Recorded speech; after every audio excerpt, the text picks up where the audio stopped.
Dan Smith, Carolyn Howell, Paul Simon, Mike Anderson, and Ann Aiken. And in alternate seats, we have Brett Mastriani and Sarah Nelson.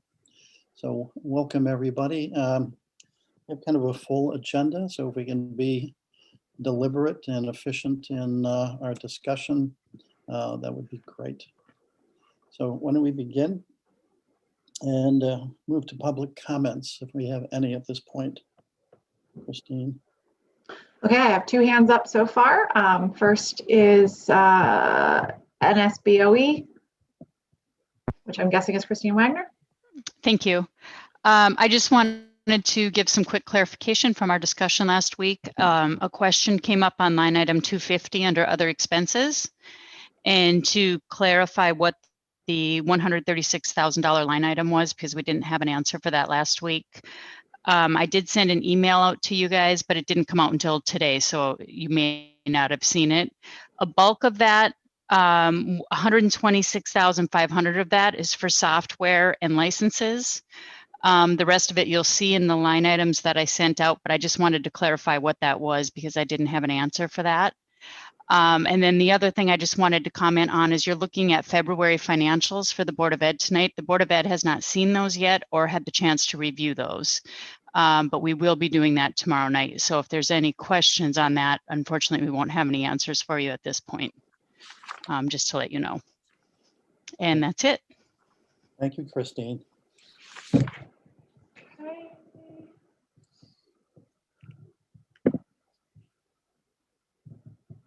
Next, Christine Diaz. Yep, Brian, go ahead and unmute yourself.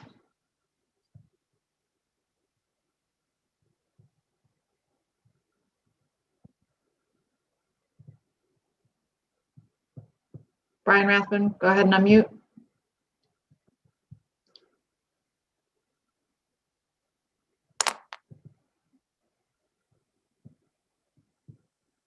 Okay. Yeah, gee, There we go. that wasn't easy. Good evening, everyone. As I've been going through the budget myself, just as a citizen, it came, maybe you can help me with this. I'm struggling. The Board of Education, the Board of Selectmen, they always put their budgets in. And it's my understanding that the Board of Education automatically gets next year what we approved this year. The Board of Selectmen, they always show theirs, but that don't mean they naturally get it. And my concern is if there's a one-time or a short-time item that's included in the Board of Education or the Board of Selectmen. Now, with the Board of Education, let's say they had a one-time item for $8,000. Now, next year, that $8,000 is automatically in their budget. And that's why I'd like to see any one-time items separated from the Board of Education. That would lower the next year thing, but they could also, if it's a one-time thing or a short-time thing, they should come to the Board of Finance and ask for an appropriation. At least that's my thoughts on it. I don't know, I could be all wrong. If you can help me out with that struggle, that would be great. Yeah, and in answering you, Brian, thanks for your input. We have put that out a number of times in discussing the budgets, that one-time expenditures, should be looked at off the budget because it doesn't contribute or add to the budget for the following year. So, yeah, we're in concert with your thought, and that has already been put out to the members of the Board of Finance and shared with both Board of Selectmen and Board of Ed. And is there any way that we can, or who do I mean, is there a way we can make that so it becomes a norm? I think each year we kind of deliberate this. We don't have a policy relative to it, Brian, but we certainly are very sensitive to it. And, we're still at a point of listening to presentations, and the Board of Finance really hasn't gone into deep deliberation yet relative to what has been presented. But we've prefaced the presentations brought forward with the fact that we would not want to have one-time expenditures as part of the budget. Okay. Well said? That's all right for now, yeah. I don't want to hold the meeting up. I just wanted to bring that out. Thank you. Thank you, Brian. Okay, phone number ending in 3754. Go ahead and unmute. Yes, this is Sean Murphy. I just wanted to address a general comment about the additional appropriation request that you're considering this evening. Historically, we have used additional appropriation requests for emergent items or things that come up unexpectedly during the fiscal year. I've never seen that we use an additional appropriation request to remove items from the following year budget to make the following year budget more palatable. I don't think it's a proper use of an additional appropriation. And the items, basically this, if approved, this would come out of your undesignated fund balance. There's no reason they can't be included in next year's budget and use the undesignated fund balance to fund them. I don't think they need to be considered now. And I don't even think, two of these items are for the fire department. I don't even think the fire department has put in an additional appropriation request to the Board of Selectmen on this. This is strictly an effort by the Board of Selectmen to try to make their budget that they're presenting for next year seem more feasible, but in reality, it's taking away from the surplus, just like it would if it included in the budget. I was very surprised when I saw it on their agenda for an additional appropriation, and after this was presented, there isn't even a request included in here for the $150,000 that they're going to need an additional appropriation for to cover the old middle school, high school expenses. So you're considering this evening, and you will have another request for at least $150,000 for that. I think it's a very steep request to even be considering, and it should be part of the budget. Thank you. Thank you, Sean. In that the appropriations are just being brought forward to the Board of Finance, even though they have seen the form that we use to bring additional appropriations forward. We've not heard from the Board of Selectmen relative to these items. That's something that is coming up on the agenda. And we are sensitive to what you brought up, that we don't look for misuse of the undesignated fund, certainly. Okay, we have one more Thank hand you. from Christine Wagner. Go ahead. Sorry, just really quick to respond to Brian. The Board of Ed is really aware of that issue with the maintenance of effort. And if you recall our presentation last week, we worked really hard to reallocate those one-time expenses out of our budget. This budget that we presented this year doesn't have any real one-time expenses in it. And it's also one of the biggest reasons that we pushed for that undesignated account, so that we have a place to put those one-time expenses that might come up. So we definitely appreciate what you're saying, Brian, and are really try to be very conscious of that, and are very aware that we don't want to put those into the budget to add to that bottom line year after year. That's it. Thank you.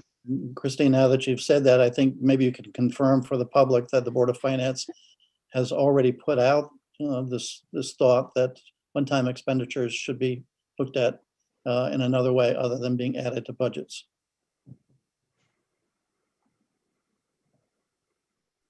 We also now have a hand from Joe Gross.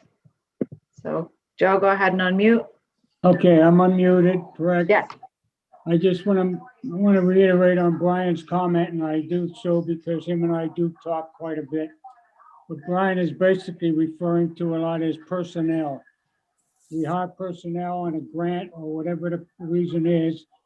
That person is hired for the year. Next year, there is nothing to carry them over, so they never do get laid off. They become part of the budget, and the general public basically never knows. I think, Sean, I like to support his comments too, especially on the undesignated fund, that per diem, $55,000 per diem for the volunteer fire department. You do that as an undesignated fund this year, next year, you don't have them in there as a budget. So next year, you still have only one per diem.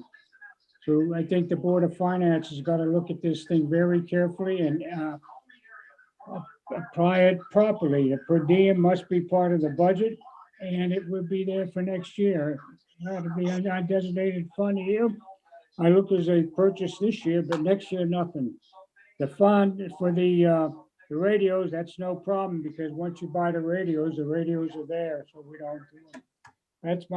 That's all I have for now. Thank you, guys. Thanks, Joe. Thank you, Joe. Okay, that seems to be our last hand for now. All right, Christine, thanks for your help with that.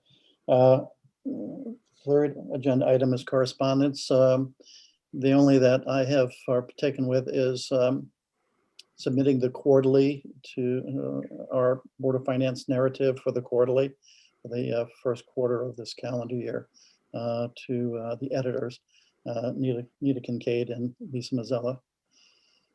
And that's all I have there. Can we move on to agenda item number 4, which is Board of Selectmen and the issue of additional appropriations that have been brought forward. I'd like to make mention, it looks as if they're trying to do it all as one, but I think each one needs to be discussed with a little detail and debate. So is Mike Gergo, there you are, Mike Gergo, going to carry the flag on this? Yes, I'm happy to. Thank you, Board of Finance, for having us back at the meeting this week. Excited to bring forward the budget changes that we've had, but first the additional appropriation request. And certainly we would want to bring these forward and discuss them separately, but we did put them on one form for convenience sake.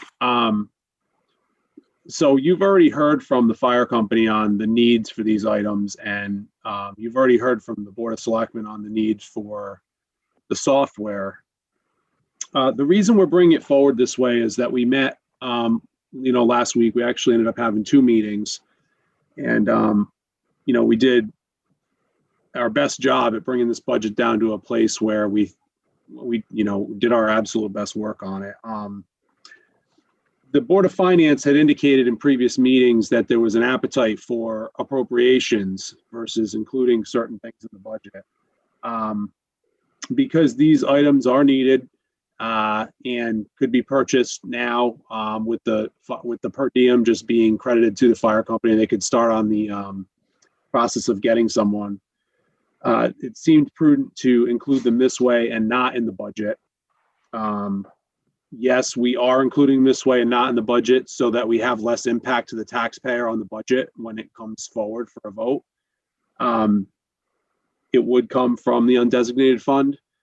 The other thing to consider, and there is not guidance yet from the Treasury on this, but we are aware of the American Rescue Package that has been coming forth, and it looks as if a couple of these items could be eligible for reimbursement using those funds. There is not a guarantee on that. It's going to be about 60 days or less than 60 days now till the full guidance from Treasury comes out. I just had a conversation with Congressman Courtney's office actually just before this meeting. But if it were a budgeted item, budgeted items are not going to be eligible for reimbursement using these funds. So I think that's another reason to consider this route. I know it's a little bit different than what we've done in the past, but obviously these are unprecedented times, as everyone's been saying in these meetings.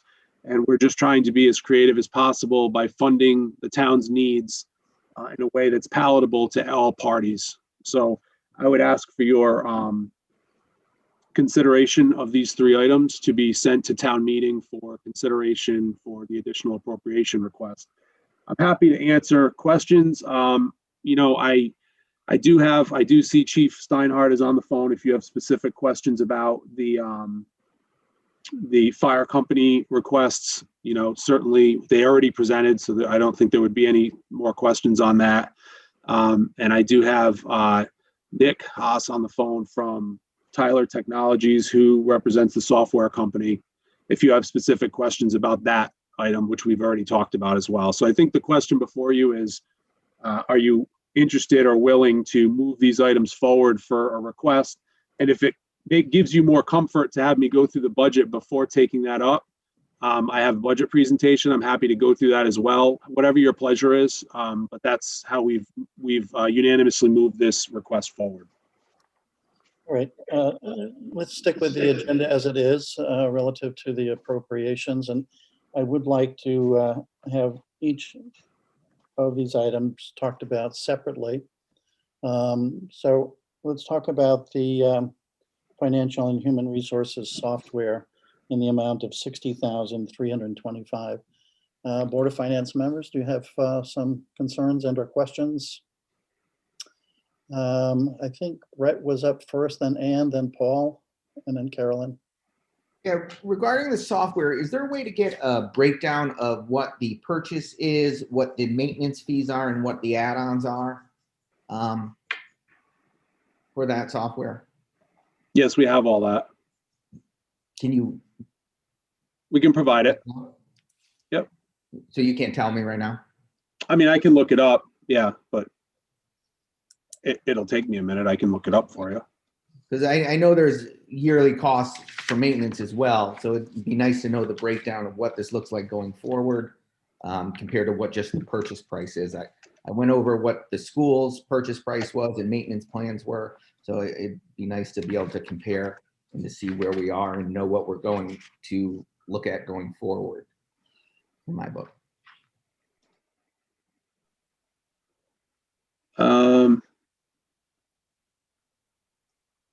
The software is the yearly cost is $1,505 a year. The estimated services are $58,820. That's what combines the cost. So it's only $1,505 a year. The maintenance doesn't jump year 2? No. If you guys are going to have a lot of questions on the software, I don't know, Dan, if you want, I did bring the rep on he can give a very short kind of presentation specifically about the software if you're entertaining this.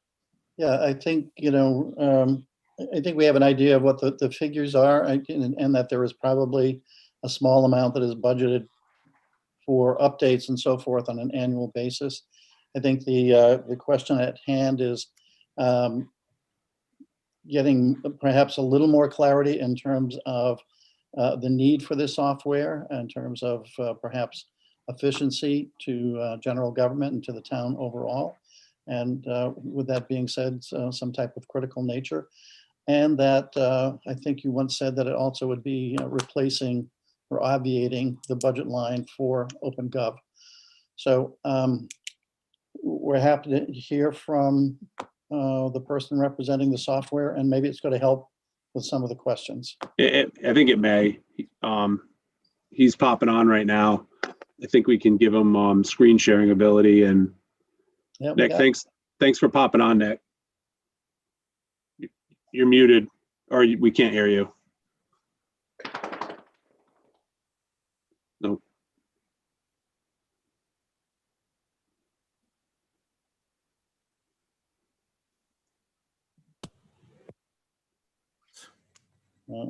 Can't hear you. Nick. Still can't hear me. No, we got you now. Okay. All right. Well, I'll do my best. I have my headphones on, but thanks for giving me a few minutes here. And I do have something to share with you. You should be Can I- able to share, Nick. I changed the settings, so. Okay, great. Let me do just that. I will bring up what I have here. There we go. Can everyone see my screen? Yes. Okay. One of the things that we did that was very unique to the town of North Stonington is that we've essentially, the reason the cost per year is so incredibly low for an annual amount is because it's we're basically tacking on to the school has already gone forward with us.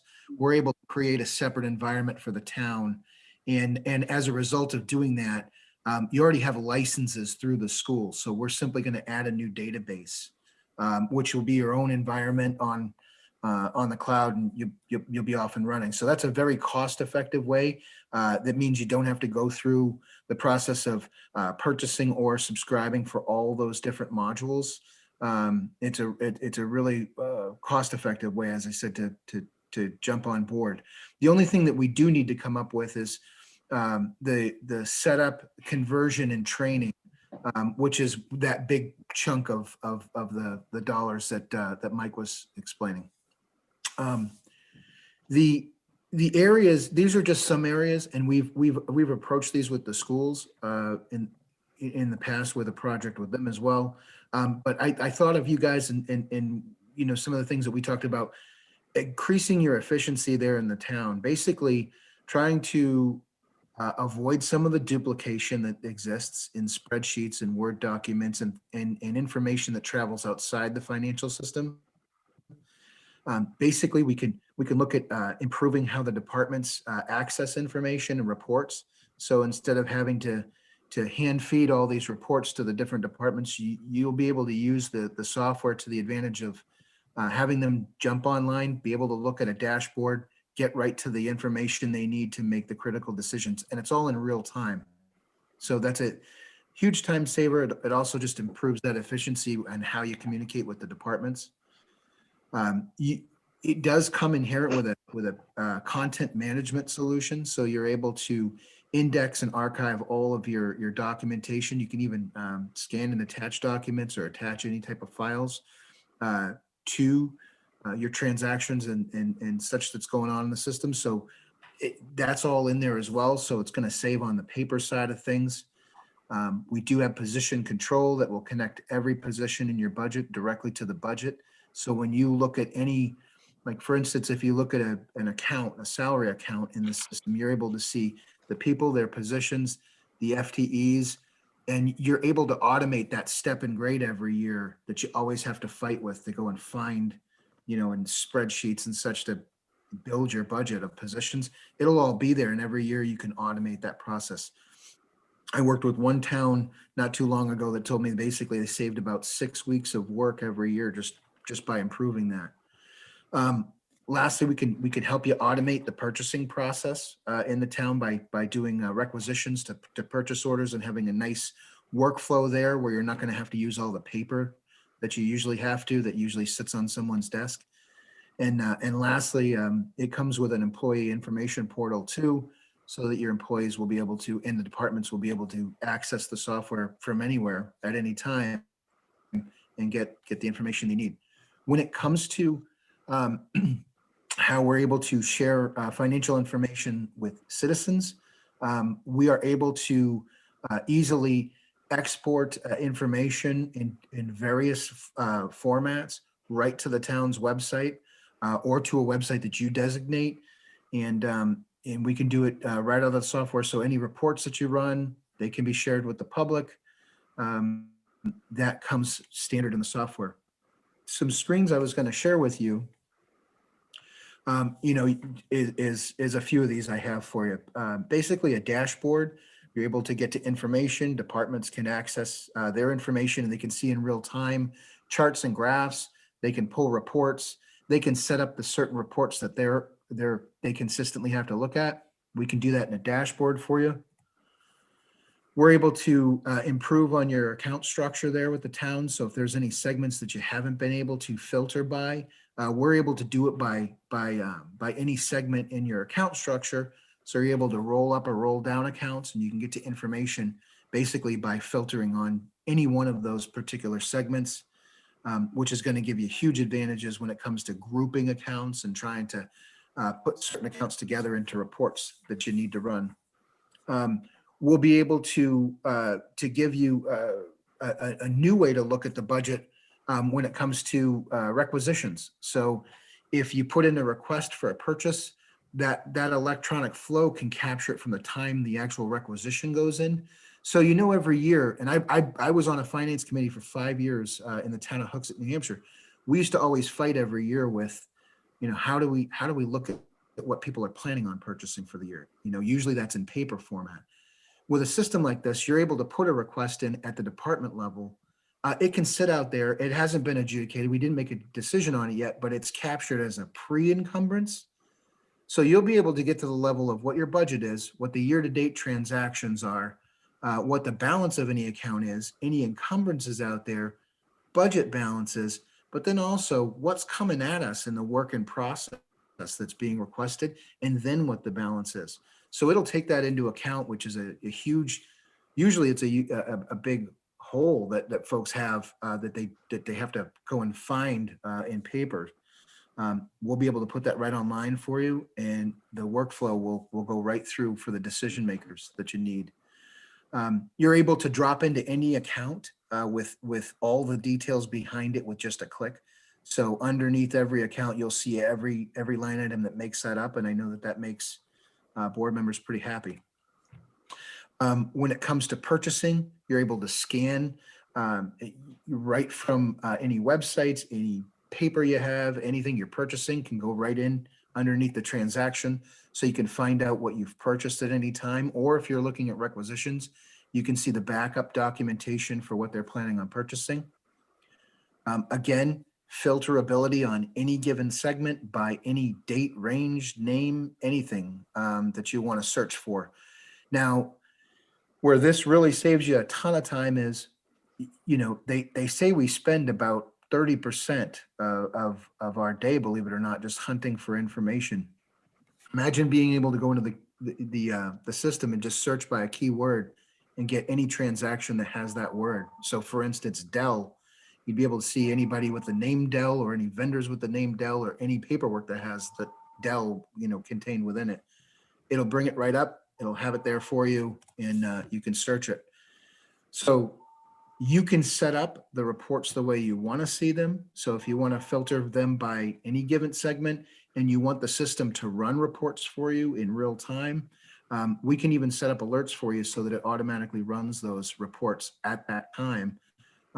So you don't have to remember to kind of feed them to departments. And again, with the dashboard they're going to have, they'll be able to have those reports the way they set them up. This is a screenshot of how we do requisitions and purchase orders in our content management. So when you look under one transaction, so what you're looking at here is you can see all of the different quotes that make up that purchase, any backup quotes we have in there, the rec to the actual purchase order, to even the invoice and check we've cut. It can all be contained underneath, the backup and the content management. When it comes to the employees going into the employee portal, they're able to see their benefits, their pays, you're able to share with them as much information as you'd like to share.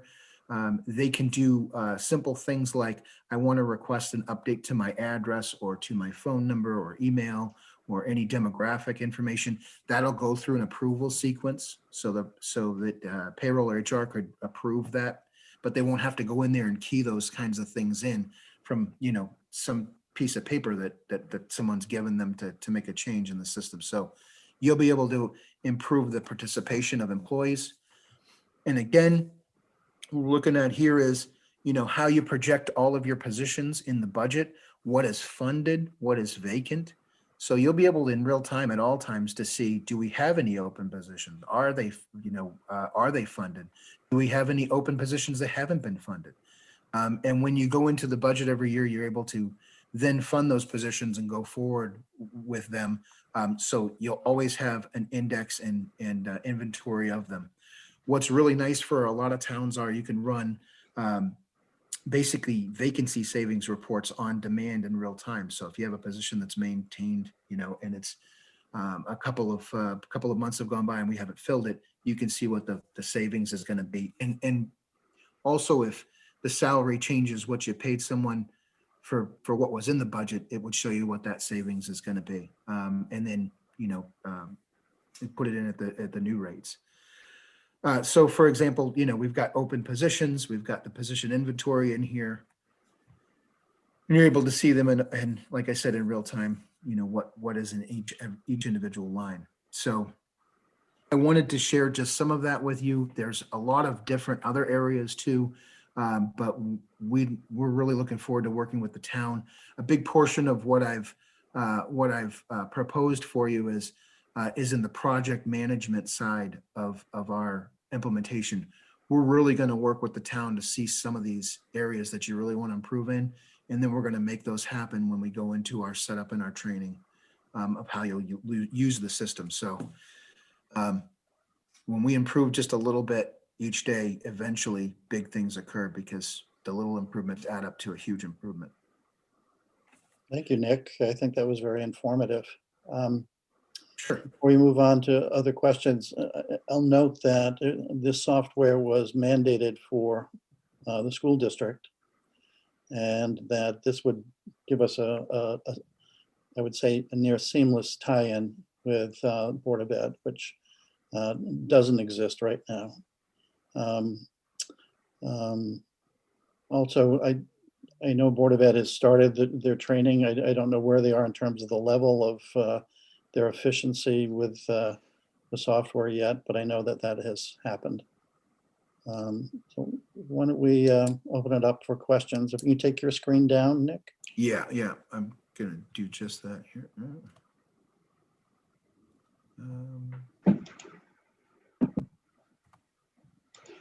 Nick, I'll take care of it for you. Okay. Before we get to questions, I mean, one of the options here too is for it to go into capital in the budget, and it's one of those things Board of Selectmen, I'm sure, deliberated on, and as Mike said in preface, that they wanted to bring it forward this way. I just, Dan, if I could, just 2 points that might come up for questions is that part of the reason we're bringing it forward now too is that the timing of it, if we're able to approve it now, we have a better chance of actually being able to implement it for basically 6 months from now, which would be probably the 1st of January is the most likely scenario. If it waits, there's a possibility that may or may not happen. And I think you already alluded to the fact that it would be really helpful for the town and the school to be speaking the same language with regards to software. So it presents that opportunity. Yeah, thank you, Mike. Okay, so I've lost my way a little bit. Paul and then Carolyn.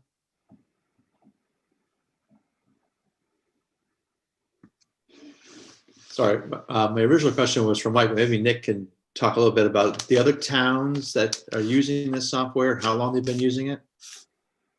Is that appropriate for you to speak to? Sure. Yeah, no, glad to, Paul. Great question. We have a lot of experience, especially when it comes to Connecticut, in particular in the Northeast. We go back, believe it or not, 40 years as a company. We have about 30% of the school districts in the country, believe it or not, all 50 states. Tyler operates in 46 office locations. There's about 5,500 employees.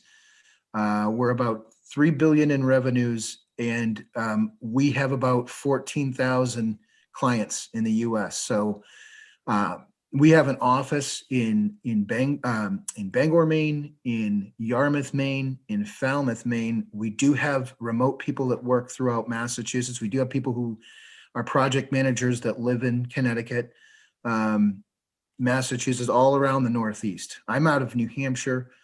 I operate out of a home office there, and I cover 9 states in the Northeast for our company. But We've been in business a long time. We have a lot of towns in Connecticut. Recently, we did a big project with Learn on the school side, but a lot of folks know us from a couple of products. They know our Infinite Visions product, which the school uses and the town plans to use.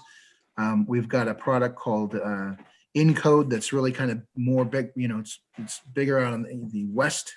And we've also got Munis. Folks have heard of that product too as well. So I can certainly provide, if Mike would like me to provide him some references, certainly can do that. There's quite a few towns that are using us in your state. It seems like a pretty in-depth piece of software. So it's only $1,500 a year. Yeah, To keep us going, huh?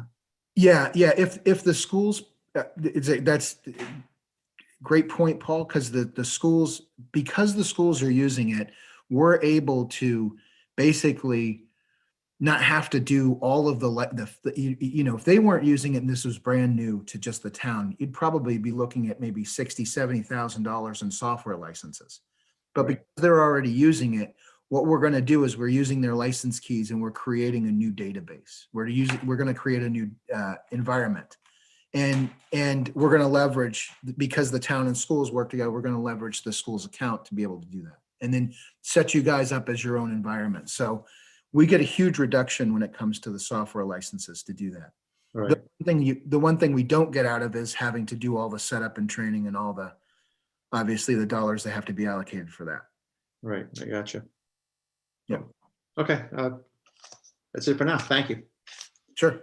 Yeah, we do it a lot with towns and schools, where a town will be using the software and we'll get the school to use a database, or the school will be using the software and we get the town to get a database. So. Carolyn, you're next. Hi, Nick. Thank you for the presentation. I'm a fan of this kind of software. I'm used to using it, and this is how we store and retrieve information. I have concerns because we were promised by the other vendor that we're currently using that we could dive down and see the line items. So you're saying that in real time, any of us who have access could go in and see all the way down to a line item checkout? Yes, absolutely. Yep. You're able to right down. In demonstrate. fact, you can point and click right down on through and get right to the line item detail. So it just dives right down, deep dive. It does. Mhm. It does. Yep. So my other question for you, you talked about the maintenance each year, but are there upgrades like to newer versions, and what kind of costs are involved with those? Yeah, super. That's a super point to make. I'm happy to tell you that we don't charge extra for upgrades. So I know there's a lot of software companies that will come back to you and say they have a new version and you've got to repurchase now this new product. We don't do that. We have something in our contracts called Evergreen, which is Tyler's way of saying all future upgrades, as long as you're paying your maintenance every year, that's what those dollars go towards. So if we come out with a latest and greatest version in 5 years from now, you will get that version. And you won't have to pay any more than maybe just the setup and training if there is some extra features that you're not currently using. But you will get those upgrades just as you go along. We have some clients, believe it or not, that bought software 35 years ago, and they're on the latest platform today, and they just continued to pay their maintenance. So when you're saving documents to the program, for example, are you scanning those in and also importing like PDFs and attaching them? And if you're scanning, do you require a certain kind of scanner, or is it compatible with any scanner? Yep, it's compatible with any peripherals that you want to use. It's point and click. So as long as we can just point to the file that you want to add, that's all you have to do. It doesn't. We don't designate a certain type of scanner for you. You can use whatever, and it's PDFs, it's Excel, it's Word documents, it's pretty much any type of format you can get in, as long as you can click it and it can look for an address for it or anything, on your network or even on your PC, you'll be able to add that. And then once you do, it adds it into our database, and it zips it up so it's a smaller file size. So actually, it's not taking up tons of room. So my other question, you said that it could search by name, so it's got like optical recognition, is that right? So Yep. even if it's handwritten, it'll search for it, or is it just typed? No, it does have to be, it does have to be typed. That's true. It will look, if you're in Tyler Content Manager and you want to search a document, it does have that OCR that you're asking for, but if you're looking at a document within TCM, if you're doing a search for all the documents that we have related to a certain name or, word, it's going to search all those based on what it has in the fields in the software. I have a couple more questions. I just was writing notes, so I have to find them. So, I mean, is there any urgency to doing this now, or would it be something that could wait? Just asking. No, good question. We need a 6-month window at a minimum to get something, to get Infinite Visions really implemented. So the sooner the better, because if the goal is to go live by January, we would really want to get some things set up for you on the cloud, get some things, rolling as soon as possible to start the process. And then from there, we're going to assign a project manager to you. That person's going to start meetings with you, and they're going to start to put together the timeline and the project. And then those events are going to go as we go along, and we will have weekly updates to you, the progress where we are. But we really do need 6 months really to get it fully implemented. And Carolyn, on our side, we ask that all the departments and boards and commissions submit their budget by the first week of January. So that's why January is the go time for us, because we need this to build. The ideal would be to build the budget in this, because if we've gotten rid of OpenGov, we don't have that to build the budget in anymore. How long is OpenGov paid through to? I mean, is it February. that can overlap? February, so just 1 month. Mm-hmm. So he mentioned that there would be a savings of man hours. How many weeks did you say? 6 weeks is average? Nick, that was something you said. That wasn't something that we said. Sorry. Well, can you repeat the question? You said that there were a number of man hours that would be saved by having this sort of software. You said something. Yeah. I was speaking to the efficiencies that you. I mean, you put a lot of time into searching for information, duplicate tasks.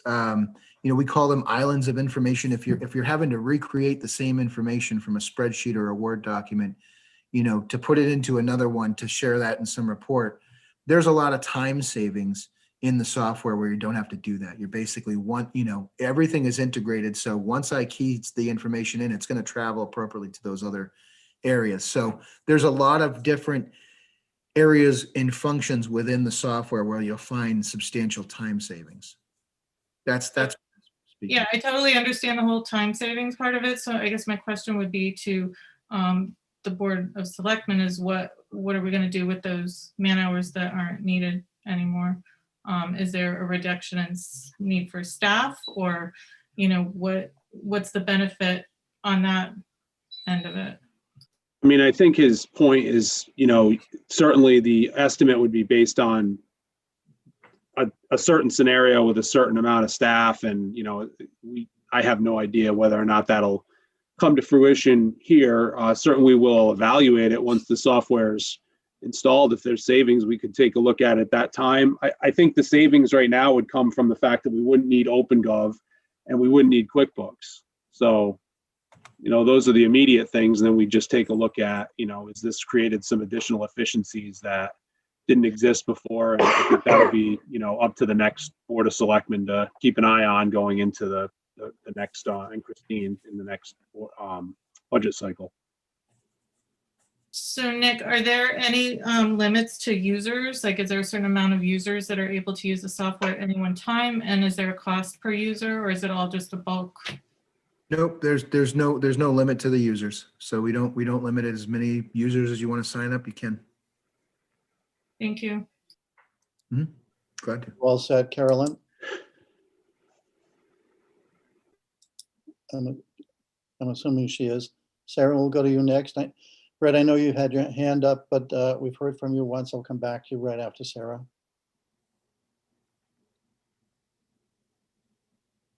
Thanks, Nick, for the presentation. I actually have a couple questions. The first one's for Christine, so just bear with me. Christine, how many people are you expecting would need to, would actually transact in the system? So doing the day-to-day things would be most likely myself and our accounting generalist. But because this is also used for all of the employee information, everyone that works at town hall and also the public works staff would also have access. So I would say we'd probably have about 30 users. So employees, I would expect to be just reviewing, like seeing information more than transacting. Would you expect the public works folks to be transacting? There might be some things that are directly implemented by the foreman instead of certain processes that we do now with paper, as Nick was talking about. But I think it's something we're going to have to see as we go and try to implement as much as possible to save paper and save time, because it is the best for the efficiencies. So department heads would be putting some of the information in, as well as the public works foreman. Okay. So Nick, we're a really tiny town. It sounds like, based on what Christine shared, there's probably like 3, maybe 4 people that are actually actively transacting in the system. The 58,000 seems a little high for training and implementation, given the size of and scale of our town. Just wondering if you can speak to that. Sure. Yeah. There's a lot that goes into that, though.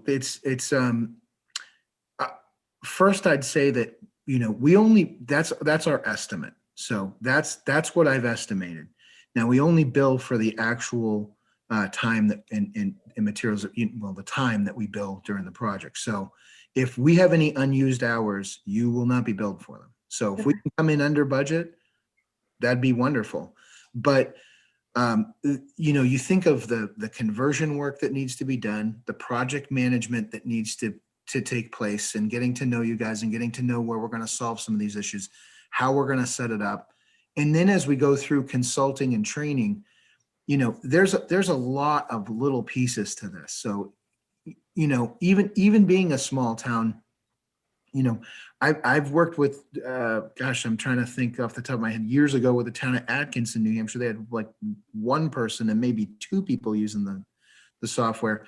They still had to go through the conversion work and everything that, that it takes to really roll this all out. Because there's going to be a lot of initial inputting you have to do. We have to set these fields up. We have to have you key this information in. We're going to convert some of this information in. So there's a lot that goes on. I realize that it can seem like a steep initial investment, but it really isn't, because all the areas we're going to visit. And like I said, if we do come under budget, great. I mean, nothing better than to say, hey, we not only did we accomplish, what we set out to do, but we did it under our budget. So. Sarah, one of the things that our auditor told us with transitioning to this or any other new software is that it's worth it to spend the time to make sure it's set up exactly the way you need it to be to make the software work for you down the line. Sure. So I know we would definitely get some guidance from her and some information before we even started the process, just to make sure we're setting it up in the best way to work for the town. Yeah. So thanks, Christine and Nick. So you mentioned the maintenance is $1,500 per year, or is that tied to just the one database instance that the town is utilizing? And does that increase based on the size of the database as it grows over time, or what is that? It's not based on size of database grows. It's the same amount every year. Plus they do have, a COLA adjustment, basically, but it's like, maybe 2% a year you could anticipate. So it's not a steep jump, but yeah, over time, year to year, they do a minor increase on that annual fee. But, where it's 1,500, you're only going to see, like I said, like a, 2%. Okay. And then, what's the administration of the environment? You mentioned we're using a separate database, so is it administrated separately? Like, does Christine have exclusive administrative access to everything and not necessarily sharing that access with the owners of the Board of Ed database? Like, I'm just curious about the security Yeah. overall. Yeah, we set up the security within the database. It's role tailored, so you can set up access all the way down to the individual accounts that people can see, and you can copy roles for a board member versus maybe an administrator versus maybe a department head. So you're able to like define their roles, copy those roles, and then manicure it down for the individual.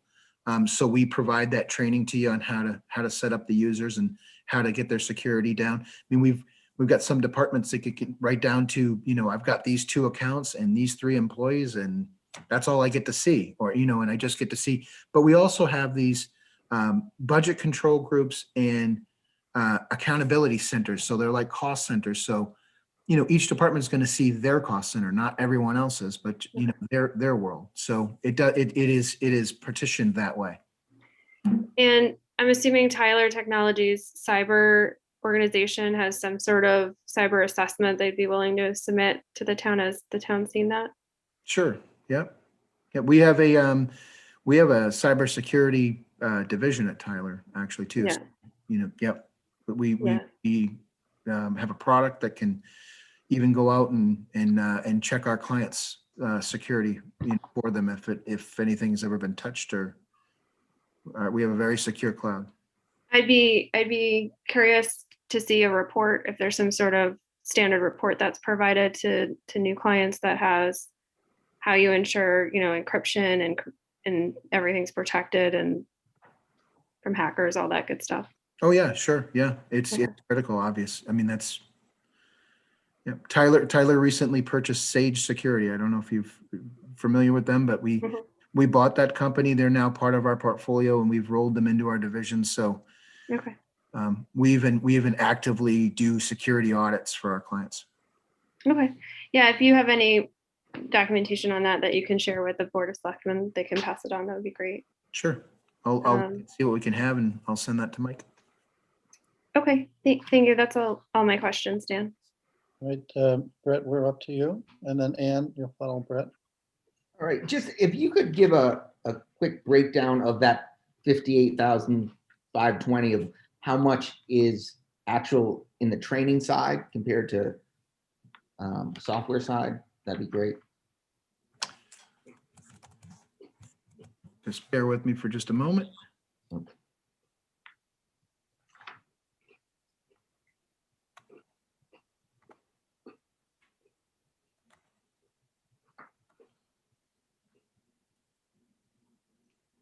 Yeah, what we're looking at is basically getting you off the ground on project management. So assigning a project manager to you. They are PMI certified, which is Project Management Institute. So they've been trained in how to use all the different project management tools. You'll be invited to see your project online. So you'll have a seat there where you can watch and see what you've done in the different, the different events that take place during your project. I've got 68 hours of project management built into that 58,000 number.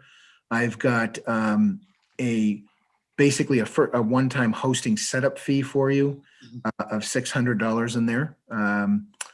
I've got conversion, a week worth of conversion, which is about 40 total hours for $4,200 line item.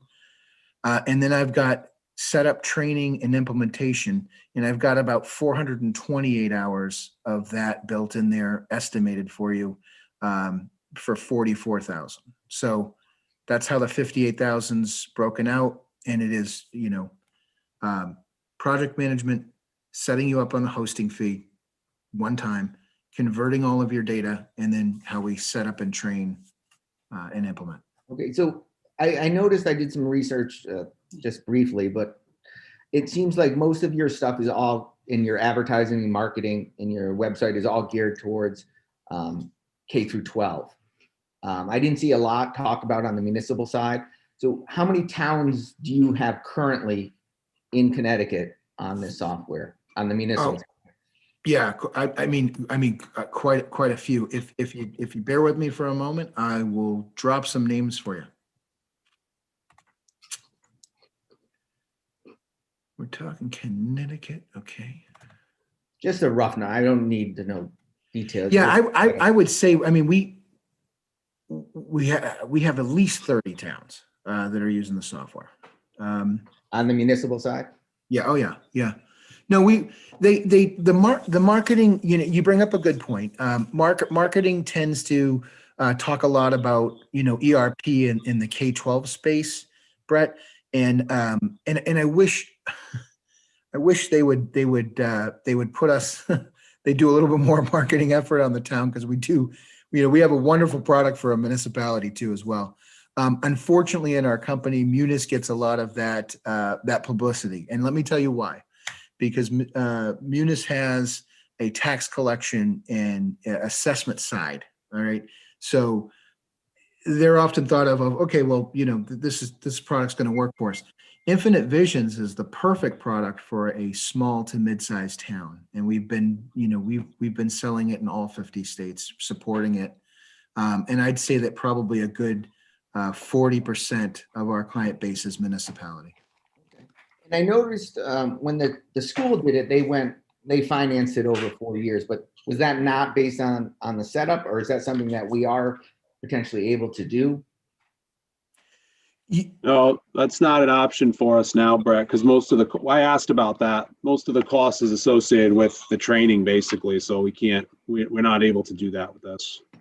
And then the last comment is, if this is something that moves forward, I think we should maybe look at more equalizing cost. I know the school's paying $13,500 a year on it, so it just seems like if they're taking the bulk of the hit for us, it should be more equalized across the plan.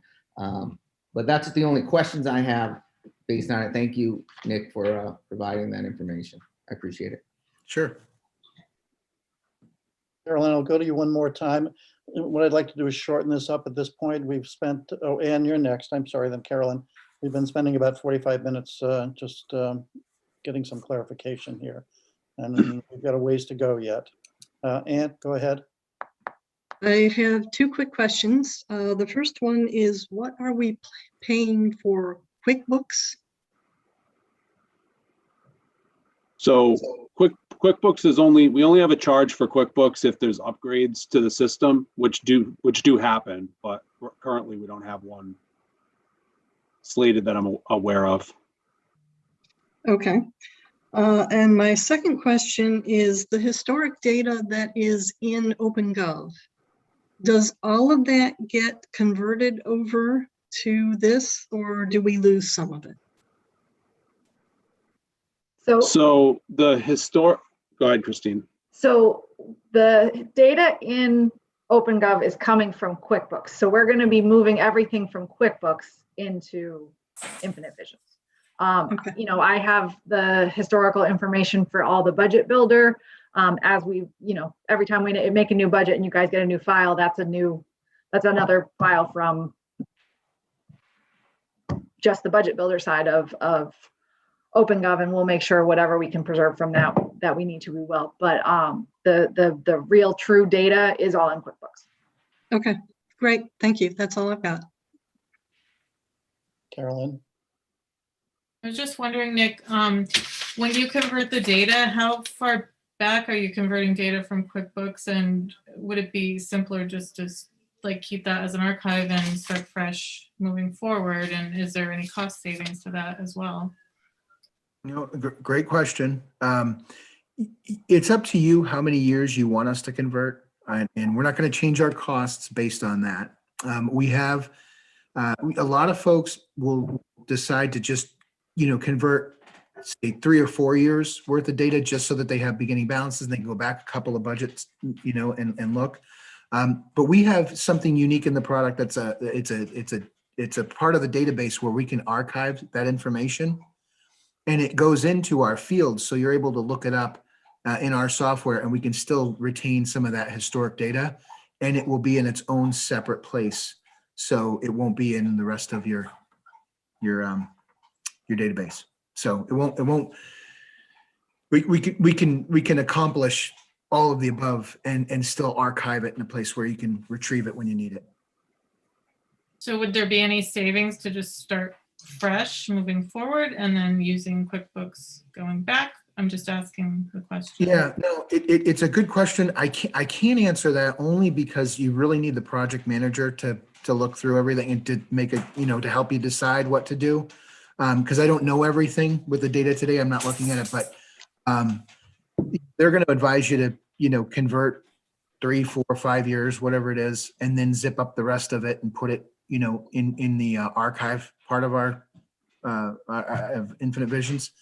So, it's going to be up to you guys and them to make that determination. You might just decide a year or two, you plug in there just to have last year's and then, as a comparison. But most of the time, most towns will do about 3 years as the average, from what I understand.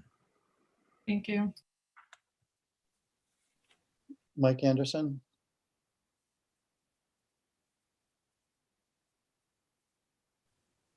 Nick, thanks for the presentation. I've heard a couple of different numbers thrown around right now. From what we have on the town materials, we have 60,325 as the appropriation request for this item. Is that the number that we're talking about here? What was Yes. the 55,000, or what was the other numbers that were thrown out?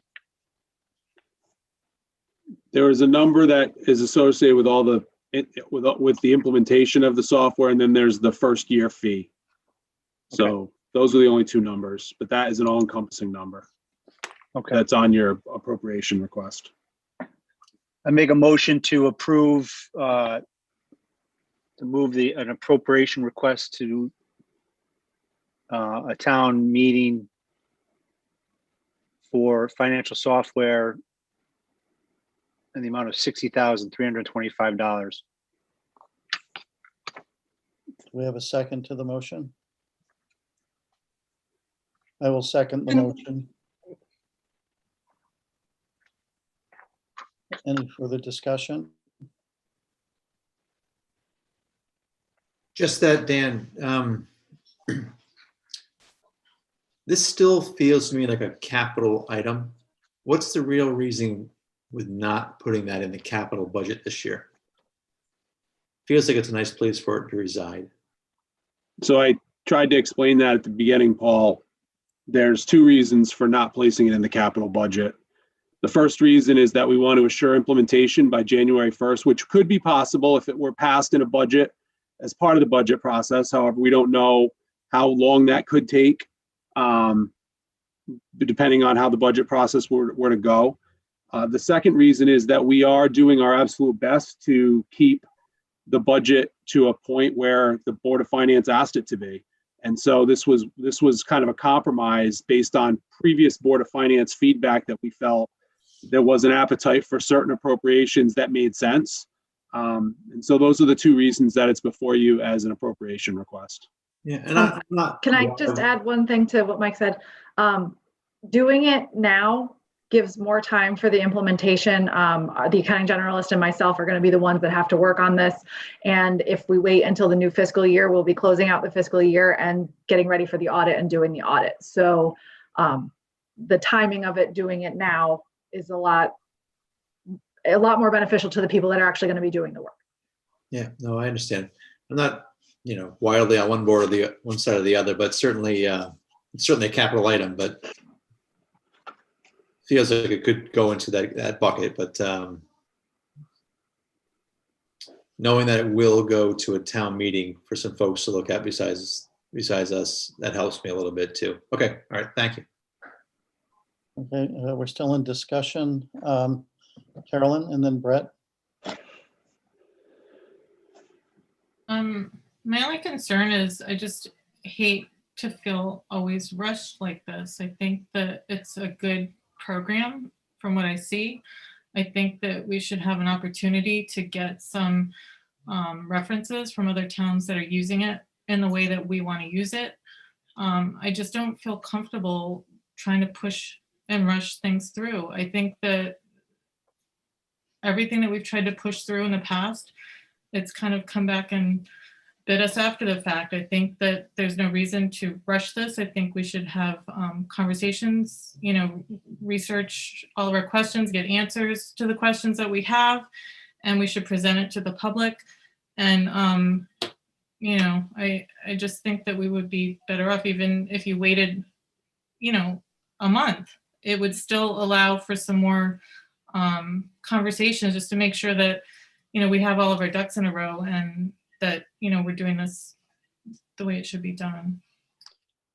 Thank you, Carolyn. And again, if you have a comment and you're done, just say, I'm finished, I yield, whatever. So I know where you're at. Yeah, I'm done. Thank you. Relative to what you had to say, I mean, we do have it installed in the district at Board of Ed, and they have had the training and have been using the software since July. And again, this would be a complement to what they've done. All right, Brett. I just have to agree with Carolyn on this to a certain extent, that it always seems like there's an emergency, like it has to be done. We have to do it now. And this is just a way, really, it was a last minute way to bypass the budgeting process and pull this out. And since that meeting that the selectmen had, came out the American Relief Plan. So there is the potential of the $512,000 coming into the town over a 2-year period, half now, half next year. And we don't know the details of what that could be used for or not used for. So I think rushing to vote on this now before that's even figured out, we're putting a lot in front of the town very quickly, and then we're bombarding them with the budget. I just think something like this would be, like Carolyn said, something that we can wait a month, 2 at the most, but it's something that you can wait and figure out all the details so we have a bigger plan. I mean, the pandemic's hurting a lot of people, and there's a lot going on right now that even we have to talk about in the budget. And I think this might just be a rush that doesn't need to be done today. And I know I'm not a voting member tonight, but I would hope you guys think about all of that that's going on right now and just slow it down just a little. It's not an emergency. Okay, we don't see it as an emergency, Brett, but Board of Ed does have it. It would be a compliment.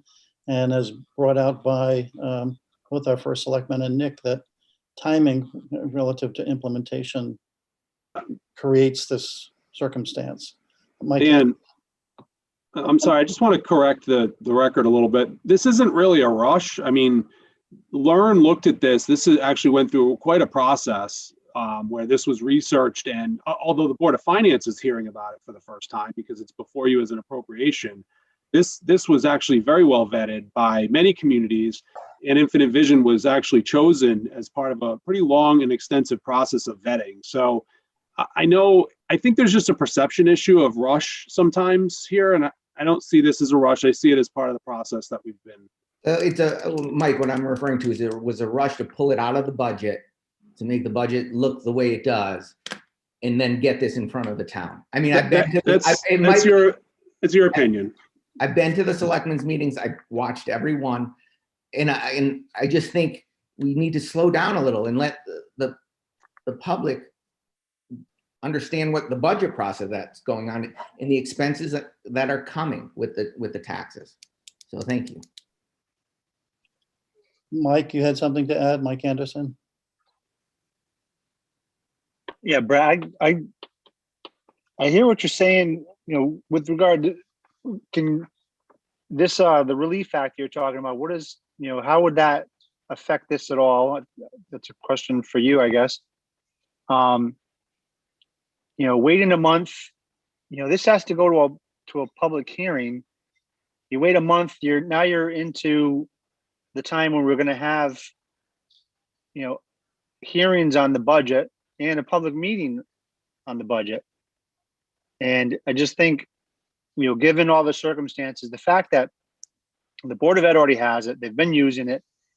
This is to create a seamless thing, which I was hoping that OpenGov was going to be that software that would meld the two, but obviously wasn't. And as disappointed as we all are with that, and the fact that it didn't work out, it is what it is.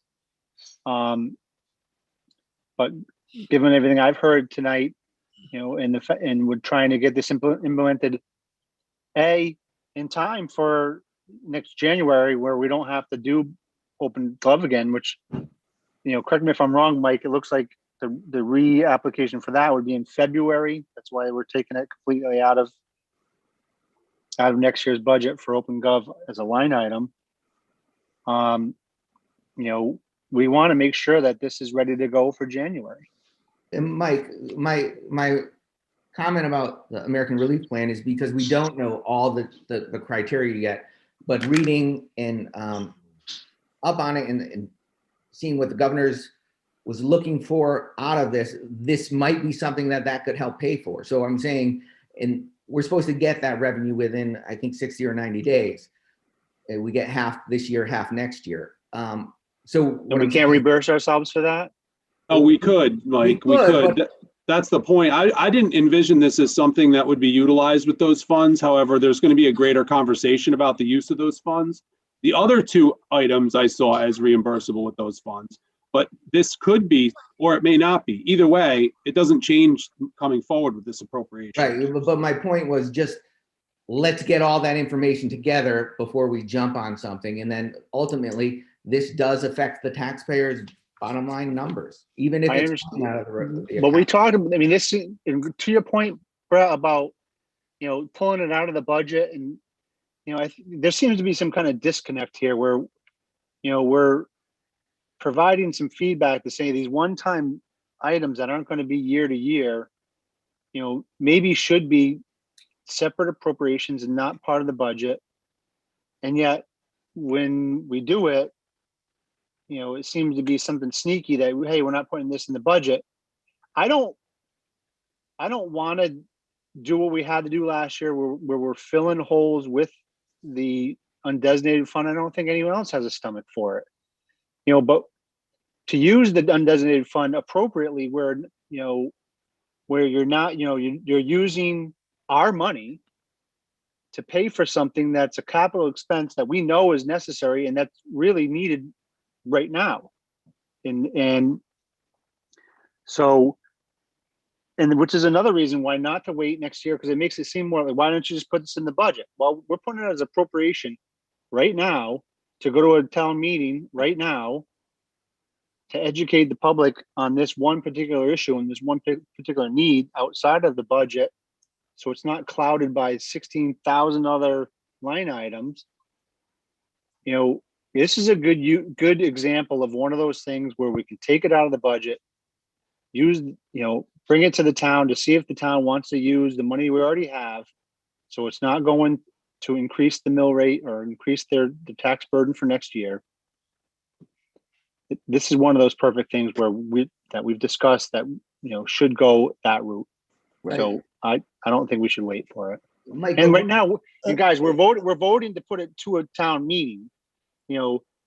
That could be 2 weeks from now, 3 weeks from now. We have some other, we could, if there's other questions about this, how this works, and if we want to get references from other people, Caroline. So when we have that town meeting, people have those answers. We have ability to get some more information if we needed to. Mike, I yield. Mike, I was just looking at the bigger picture when we talk about it. And last year you talked about reimbursing the undesignated fund for what we have to take out of it before we dip into it again. And we haven't even addressed the 298 building that was brought up in public comments that we're going to have to go for an appropriation for. So we're not looking at the big picture of the whole financial circle, I think, and going for another appropriation before we even know about 298 is difficult. But I agree that I don't think the software is a bad idea. I just think the timing might be bad. Okay, rather than debate back and forth, we heard your point, Brett. I'd like to move to Ann. Ann? So we take this to a town vote. The town approves it. We get the relief package in. We find the relief package can cover this expense. Does that money go back into the undesignated fund to cover the expense? Yes.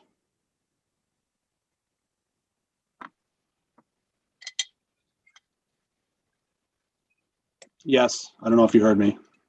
Okay. Does the entire thing go into the undesignated fund?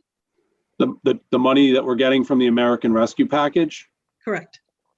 Well, the Treasury hasn't given guidance, and I want to be clear about that. So we don't know yet exactly how it'll work, but how it's supposed to work is the state is supposed to, because we're a smaller town, just like with every smaller town, facilitate the way that those funds will be distributed based on whatever the Treasury deems appropriate for use.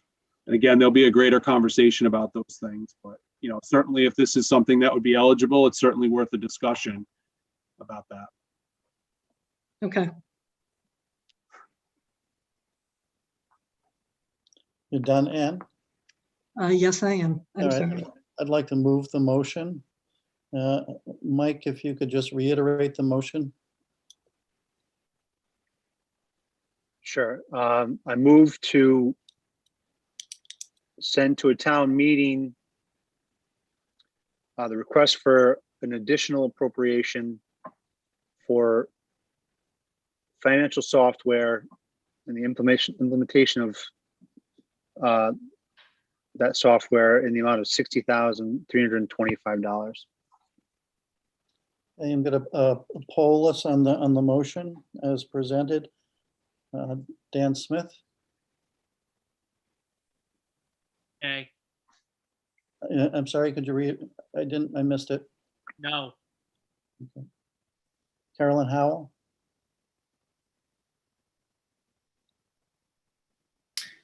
No, I think we should just wait a little bit before we have to discuss everything else. It needs to go to a town meeting, which isn't even included tonight. Paul Simon, Yes. Mike Anderson, Yes. Ann Aiken, No. and I vote yes. So it's 3-3-0, and the motion does not pass. On the other items, Dan, we have heard already from the fire company. Given the fact that that took an hour and 15 minutes and we've already heard a presentation on those two items, I think the only discussion for the Board of Finance is whether or not you approve moving this forward to for an appropriation route versus just not including these items in the budget. Let's take them one at a time then, and you know, I think that that's reasonable to me. I hope it is to the Board of Finance members. The next is the $35,000 for radios for the volunteer fire company. I know that was presented, and the only question I would add to that is whether it should be an appropriation this year or in the budget or an appropriation next fiscal year, as opposed to being in this current year. So I just moved to approve the asked appropriation from Board of Selectmen for $35,000 for new radios for the North Stonington Volunteer Fire Company. second, Okay, Dan Smith is a second on that. Any discussion? Brett? Yeah, I think it's a great idea, and I'm fully in support of it. I do just question that if this is something that can be used with the money we're getting, if we've already approved that purchase, would that exclude us? There aren't any details from the Treasury yet, or from the state on it. So that would be my only hesitation, is if there was a way to figure that out before we. The guidance I've gotten is that unbudgeted items, and that would be this because it's not budgeted, and this is how it's working for a lot of towns with a lot of COVID related expenditures. They're just having to pay for them out of their undesignated or however. Those items are supposed to be eligible. I'm not Treasury, so I can't say that with surety, but I've been on 5 calls with people and they've all kind of said the same thing. And I talked with Courtney's office tonight, his expert in this, and that was the guidance that I received. So that's the best assurance I can give you, which I think is pretty good assurance. So the only downside, would it be prudent just to wait until we get that money and then send it to a town meeting? That's not what we're recommending from the Board of Selectmen. That's up to you guys.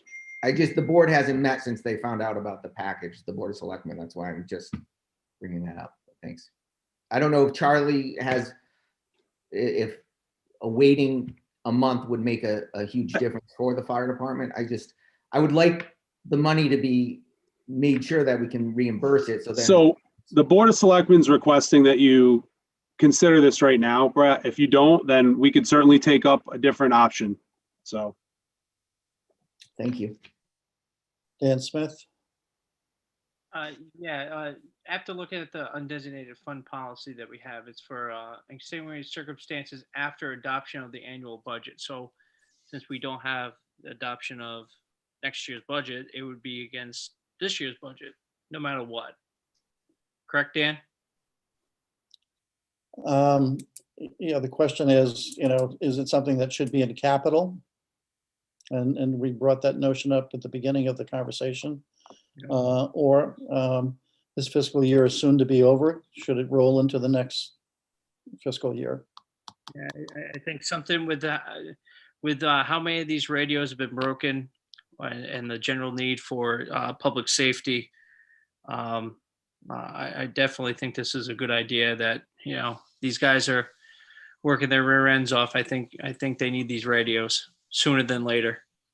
And we don't know if they're going to have a run on them. You never know if the plant's going to go down or there's going to be a shortage of being able to get these radios. So I think getting these radios are important. Are you done? I yield. All right, thank you. Mike Anderson? Dan, I agree with you. So this isn't, we don't know whether or not we're going to have the money for in the next budget, and given the guidance that we've given the Board of Selectmen, this is an emergency need that these guys need. And it's based upon this year's budget for an appropriation out of what we have now. And let's move forward. I yield. Right, any other discussion on this? Just that this is another, Dan, sorry for cutting in there. This is a textbook example of what these appropriations should be for. So I'm with you for going forward with the vote. All right, so we're going to move the motion and I will poll. Dan Smith, Yes. Carolyn Howell, Yay. Paul Simon, Yes. Mike Anderson, Yes. Ann Aiken, Yes, and I vote yes. That motion passes 6-0-0. Dan, just for a point of order, like when we go to future strategies, yeah, I have a point to make there when we get to it. Don't let me forget. In the future.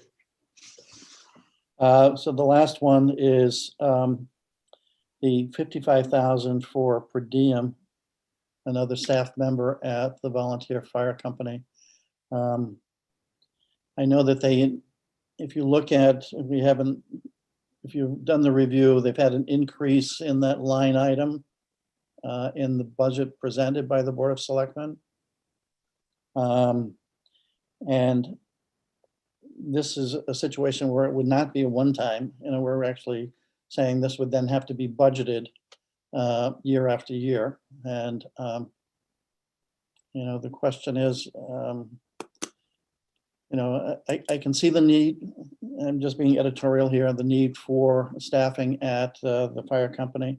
As the chief had presented, the per diem person that we have in place now is adding a minute or two in readiness, and that there has been a problem with bringing in volunteers.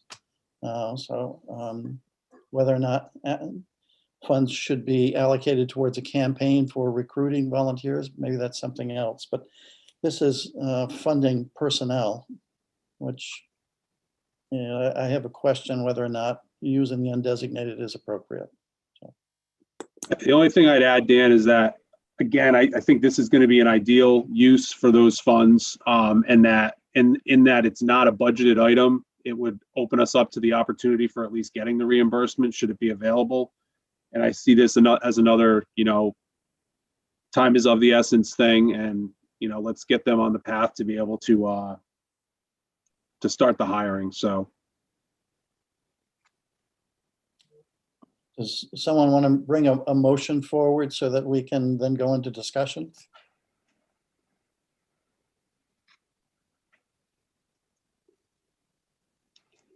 I move to put the town vote extra appropriation for another per diem staff member in the amount of $55,000 for the volunteer fire company. Okay, I think what you would have to add there would be just for a time period, because it's For fiscal year 22, year 22. yeah. So- 21, 22. just a point of order or a point of clarity, if I could, Dan. The way we wrote it up was to transfer this to B2601, so they would have the funds. They could begin their process to vet candidates. And ultimately, if they were to hire somebody before the end of the fiscal year that we're in right now, we would just I would just make it known to them that we would not expect them to give those funds back, because normally the fire company would give us funds back if they have funds to give back. But these funds would be allocated now for the purpose of a per diem firefighter, most of those costs being next year. So I just want to make sure. Would that be like a restricted appropriation? Would that be a restricted account, some type of No, $55,000? just give them that guidance, and they'll be aware of it. I've spoken with the attorney to make sure there was nothing prohibiting it, and it's acceptable. We're kind of in discussion, but I don't think we have a second on the motion. I'll second it, Dan. Well, I would like to rephrase the motion first, Paul. Oh, certainly. I move to a town vote for the additional appropriation of $55,000 to be moved into line item B26.01 for the volunteer fire company, with the direction to the fire company that to be used for per diem staff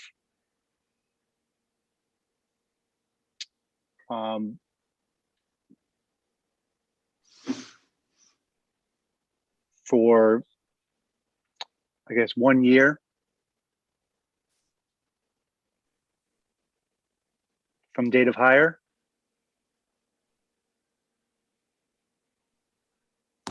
It does feel like what we're doing. So if everybody's comfortable with that, I would second Mike's motion. All right, any further discussion at this point? Please. Paul? Yeah, so as with the other two that you were prefacing earlier, Dan, the other two were single use items, one-time costs. This, I do believe, is an inappropriate use of the appropriation tool, as it does go into year 2, year 5, year 15 potentially. So this is, in my opinion, definitely something that should not be funded by one-time appropriation. The need is there. It should be in Mike's budget, this Board of Selectmen's budget. But this is not the way to fund that role, that very, very important role. Thank you, Paul. Thank you. That's it. Sorry. Carolyn, you're up next. I agree with what Paul just said. I think that the fire company has demonstrated that they need this, and the study group that the selectmen put together supported that. And it's not a capital item, and it's not a one-time expense. It's a real need for our community, and it should be in the upcoming budget and all budgets after that. Are you done, Carol? Help me out here. Yes, I'm sorry, I yield. Okay. Brett? I agree with Carolyn and Paul. I think it's definitely a need that the town has. The fire company has demonstrated that. And I did listen to the committee speak at the selectmen's meeting in favor of it as well. I would hate to do it as a one-time appropriation and then something happen next year and it's not in there. I think it's something that should be added to the budget and move forward to the town in the budget so it can continue year after year. Thank you. Mike Anderson, I certainly don't disagree with my fellow members that this is not an appropriate use for the additional appropriation methodology that we've been talking about. However, I would like to give it a little bit more time to see what's going to be on this the federal relief package, if it's only for unbudgeted items, and if we do not have another good use, where we're really using that additional money to pay for things that would otherwise be on our budget and costing the taxpayers money, I think that's a good use for that money. I just don't want to see us get a bunch of money from the federal government and now we've got no place to use it because it's only for non-budgeted items. So I think I need some clarification from Mike and maybe from Christine. Are there other items out there that we think are going to be able to be a place for this money, whereby we don't kind of shoot ourselves in the foot by throwing this back on the budget, which I don't disagree with. If we don't have any money coming in, it should go back on the budget. But if we have money coming in where we could pay for this 1 year to allow us to not burden the taxpayers, then I think we should explore that possibility. I yield. I don't think you're going to get the answer you want and the time frame you want. I can tell you what they are saying now, and certainly there are going to be other things that can be paid for with this money. And some of them are directed towards, economic development initiatives, water, sewer, broadband. But this is a really appropriate use for those funds, it seems. And this, if we do budget for it, I am fearful that it won't be reimbursable based on what I've heard.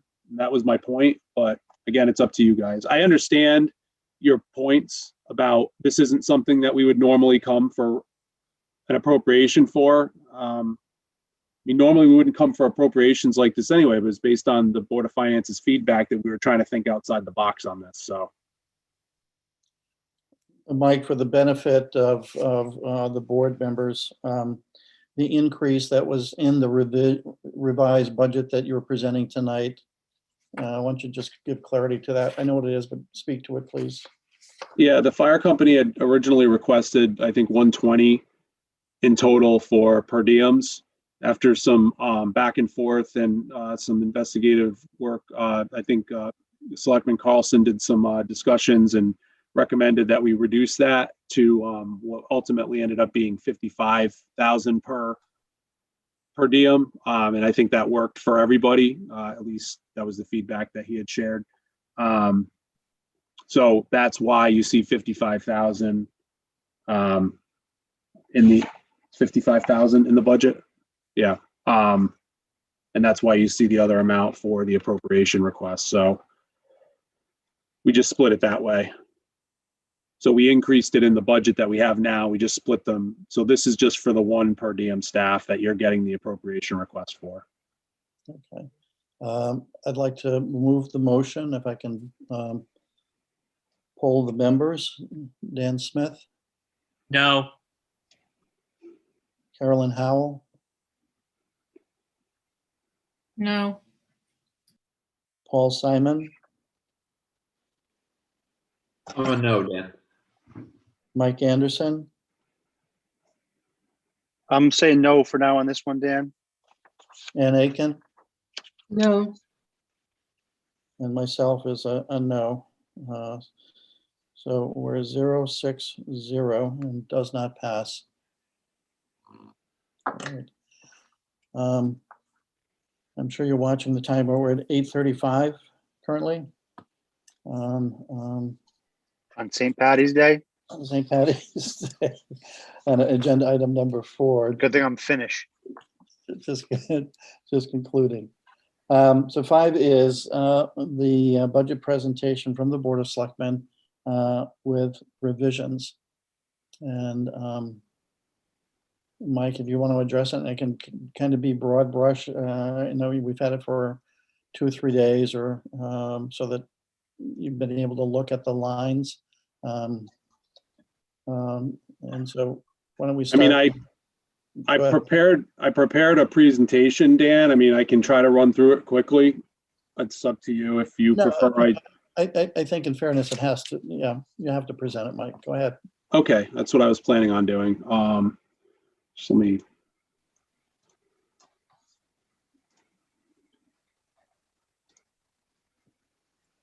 Can you see this? Yes. Can you still see it? Yeah, I don't know if it's going to cut anything out, but we'll see as you move forward.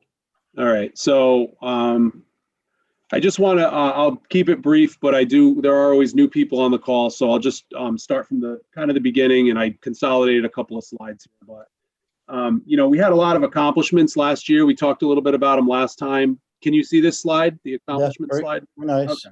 Yeah. So I think it's important that everybody sees some of the things that we did do with the taxpayers' funds, such as the opening of Boom Bridge, which was exciting, solar project, which we're on the schools. We have the solar that's gone in, and we're seeing you know, cost reductions already from some of those, especially the fire company on the emergency services. We received our bronze certification for sustainable CT. We partnered with Avalonia, and they were able to procure Herman E. Sheets Family Forest on Pucker Road. So that was an exciting, our first sustainable CT exciting project that we had happening. Voting moved into the education center, so that was a big deal. Obviously, we completed our reval this past year, and that's a big every 10-year undertaking, so that was another accomplishment. We closed out the 3-bay garage completion and the emergency services officially this past fiscal year, and those came in under budget. We did a large culvert replacing on Babcock Road, among many other projects around town from the great highway crew that we have. We received STEEP award for Meadowwood and Cedar Ridge. So we have a nice grant coming in for some paving upcoming, which we received approval for this year.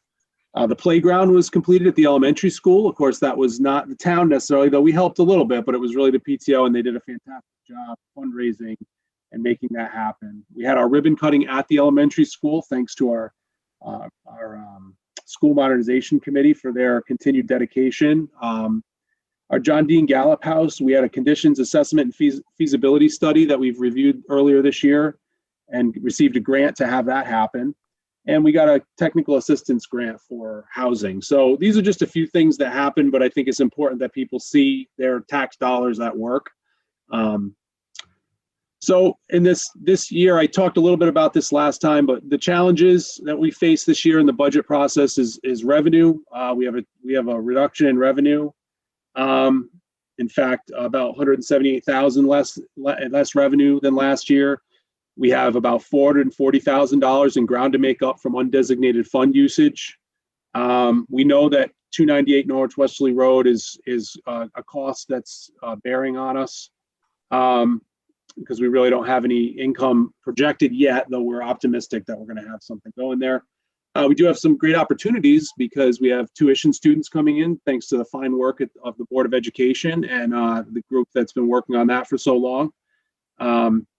And our grand list did increase, which we talked about last time. I just want to point out there were givebacks, and there's been givebacks since our board has been here. And last year there was quite a substantial giveback. So when we talk about using the undesignated fund, or we talk about asking for an additional appropriation, we're managing our budgets fiscally responsible. Not only are we putting budgets forth that really are very minimal increases, if any, but we're also giving funds back at the end of the year, which is going into the undesignated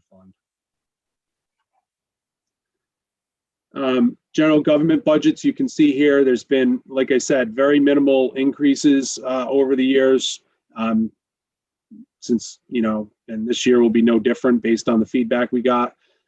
Redemption of debt has increased, obviously, over the years. We have these projects that we've taken on. We've gotten very good interest rates, very favorable conditions to borrow. But with that, there is debt. There is an increase in debt, and so each year we have an obligation to that debt. And in capital, I personally feel we are underfunding capital and have been, but every year we're asked to do the impossible, and unfortunately, that's where a lot of the cuts end up coming from. So once again, you'll see our proposed budget, capital takes another hit. So these are reductions over the last 4 years.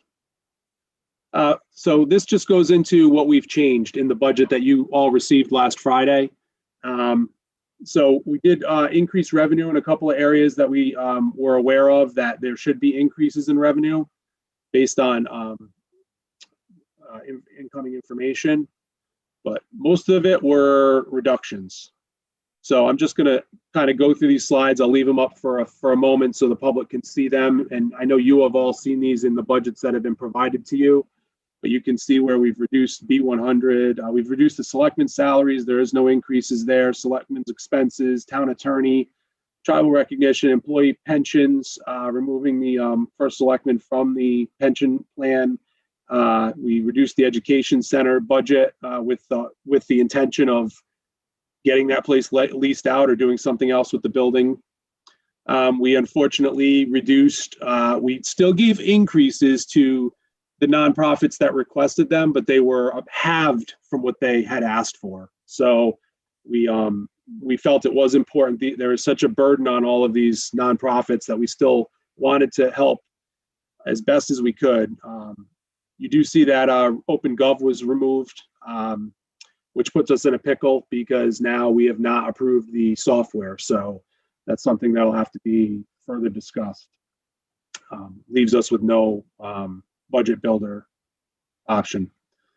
As I alluded to earlier, B2601, the fire company, that's where you see the reduction there. State troopers, we got we were doing some estimates. We got some actual numbers there, so we were able to make a reduction to that line. Civil preparedness, we reduced per diem staff. We had taken that out, and that in the budget you have, it is not in there. We had elected to go for the additional appropriation for that. Town property maintenance, labor, we took away the part-time staffer that we had talked about adding. We took money from senior center. We reduced the Wheeler Library's request by 10,000, affordable housing by 1,000. In capital, we basically reduced nearly everything in capital. It's a very minimal capital budget now. The F-250 we are electing to lease, so that does remain in the budget. That is a need, but we backed out the full cost of it. Dump truck refurb we took out. Building maintenance we took out. POCD we are funding at half. So we do need to put money away for the POCD, but we're going to just put half of the money that we had intended to put away. Reduced the Hewitt Farm house repairs. And of course, we took the financial software out, which we had come for an additional appropriation, which failed tonight. We took out the education furniture. We reduced the flight and mapping line. That wasn't something we'd have been able to get this year anyway. We're just saving for it. So we just reduced it a bit. We took out the radio replacement, which you have moved forward as an additional appropriation tonight. We took out the water infrastructure. That's another one of those things that with these funds from the government, it's possible that would be something we would be able to use those funds for based on the preliminary guidance if we needed it. The department review that we talked about, we removed that. And we took out from assessor revaluation, 15,000.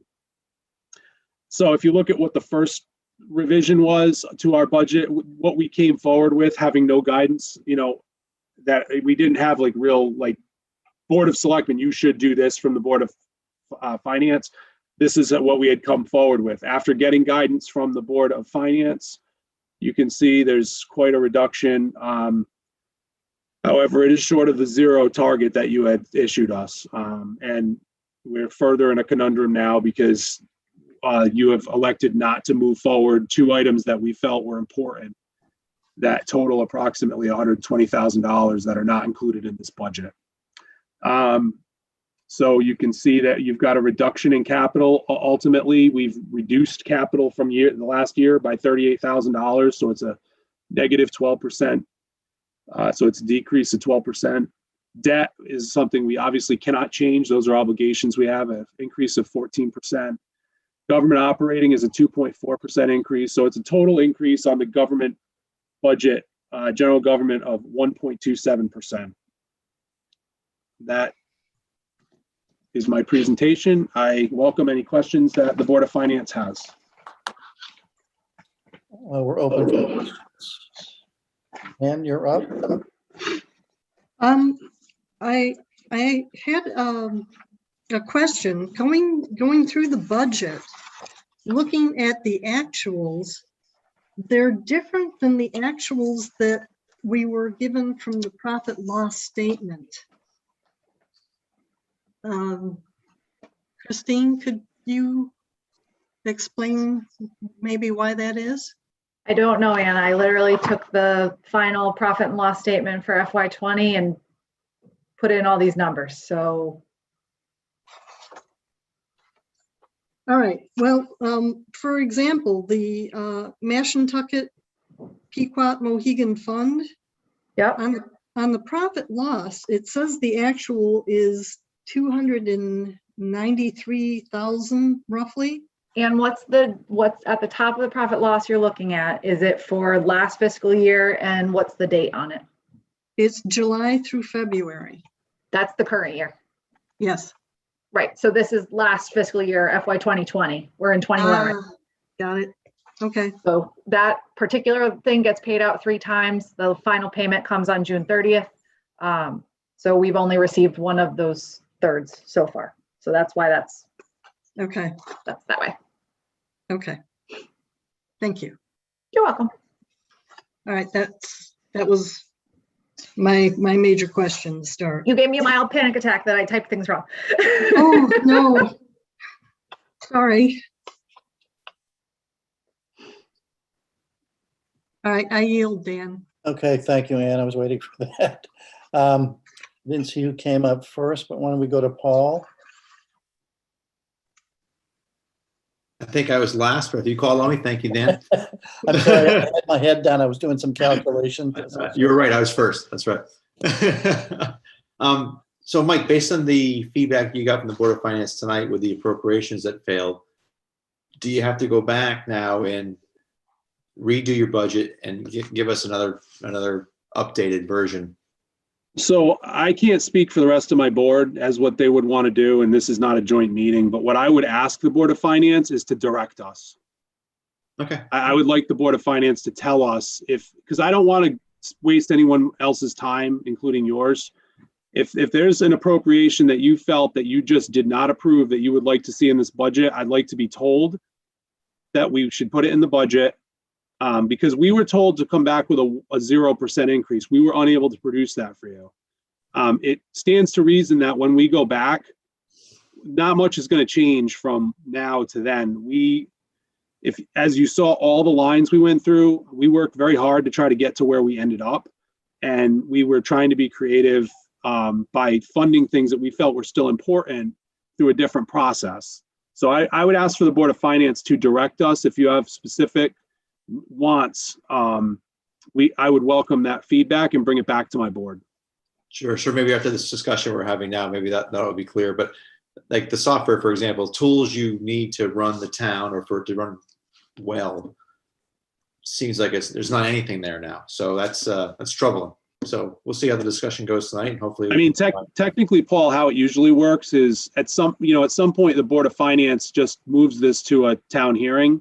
So you could just do that as the budget is, and we could get more feedback and change it after or whatever. I mean, you just give us guidance and we'll do our best to accommodate as best we can. All right, we'll see how it shakes out. Thank you, Dan. That was it.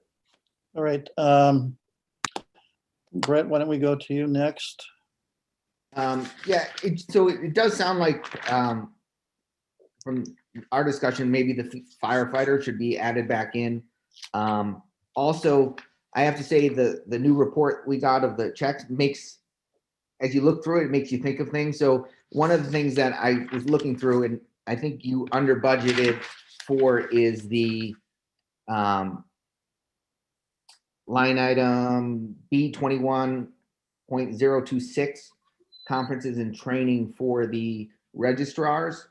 You have $400 budgeted in for them, which works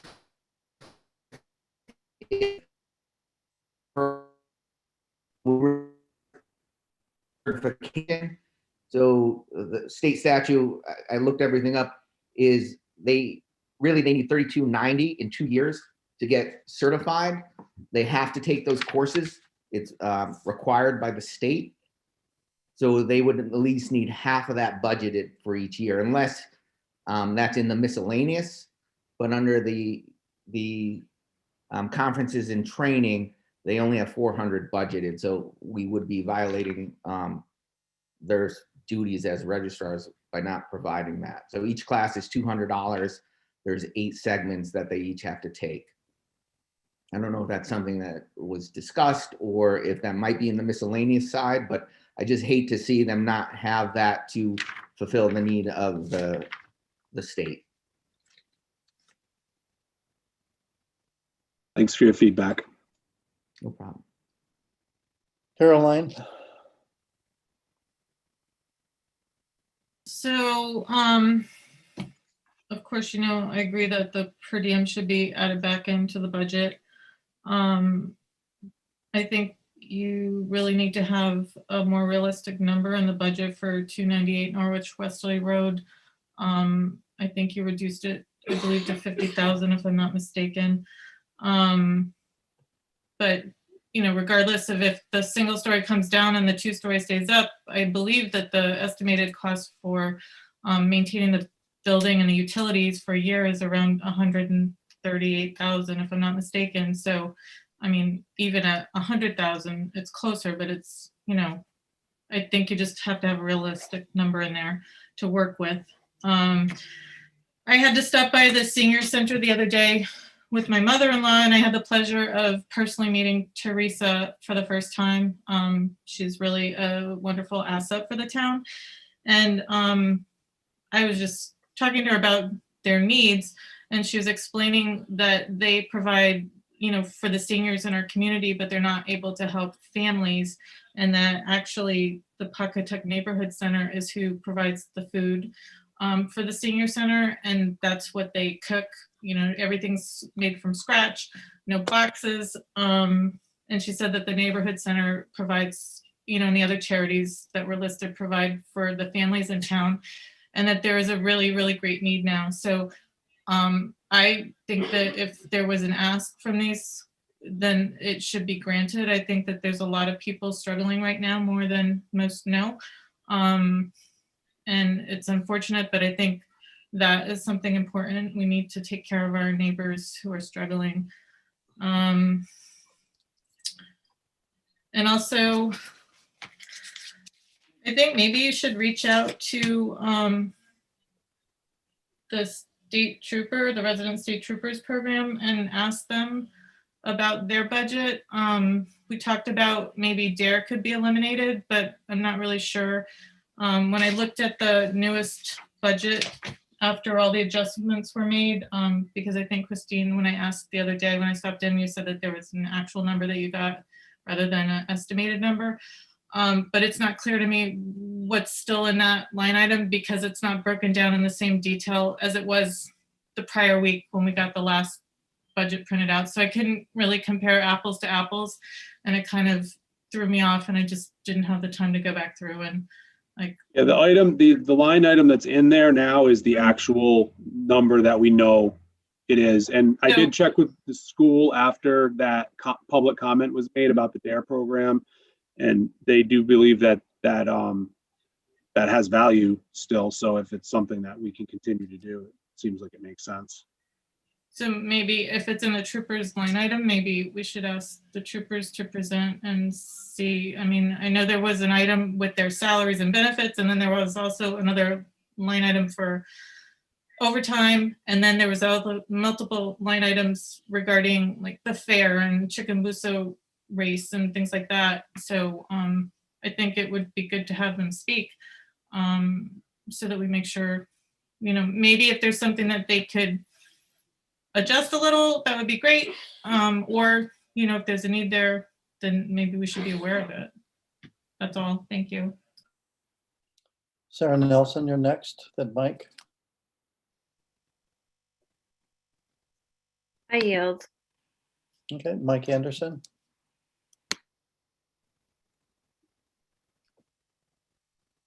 Okay, just for discussion purposes, Dan, I'd like to just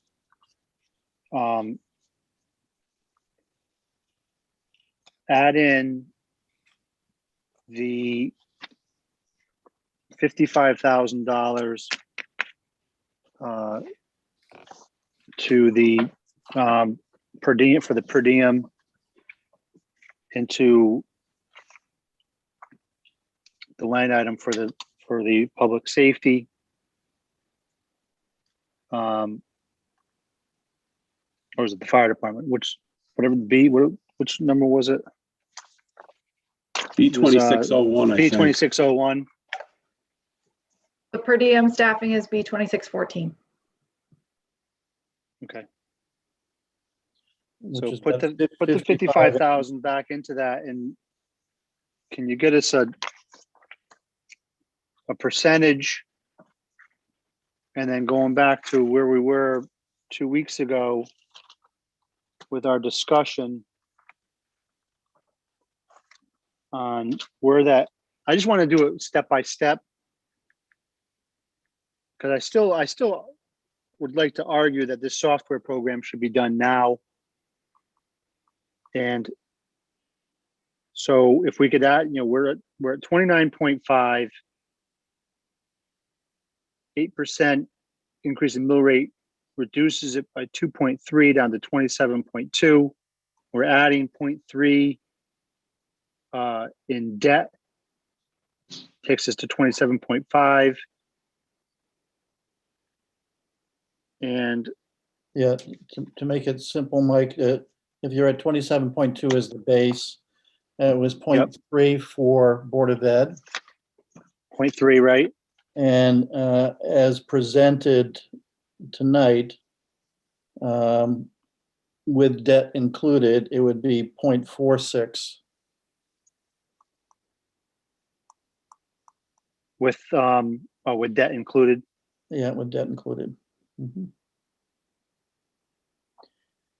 And then we have 55, that 0.46 becomes 0.55. I'm sorry, it becomes 5.5 now? Yeah. If we add the 55,000? Correct.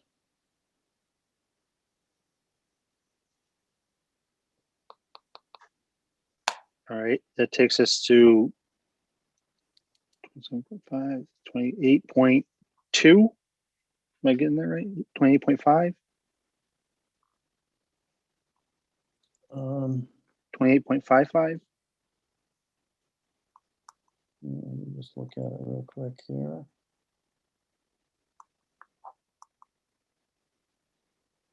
Uh, 2805. 2805, right. All right, and then we have a hole to make up for the undesignated fund of 0.8. Not to be forgotten. No, sir. So that takes us to 28.85.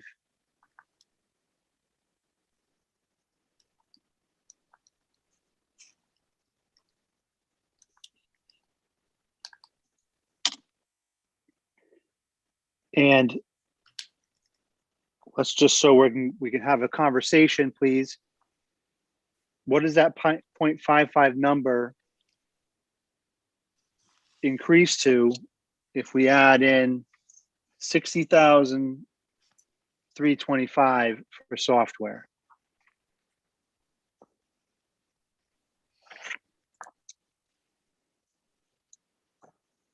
You're right with you.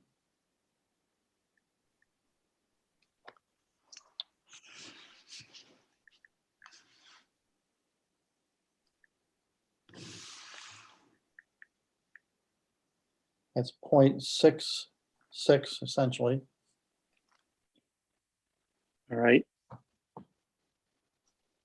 So it's 0.11 additional.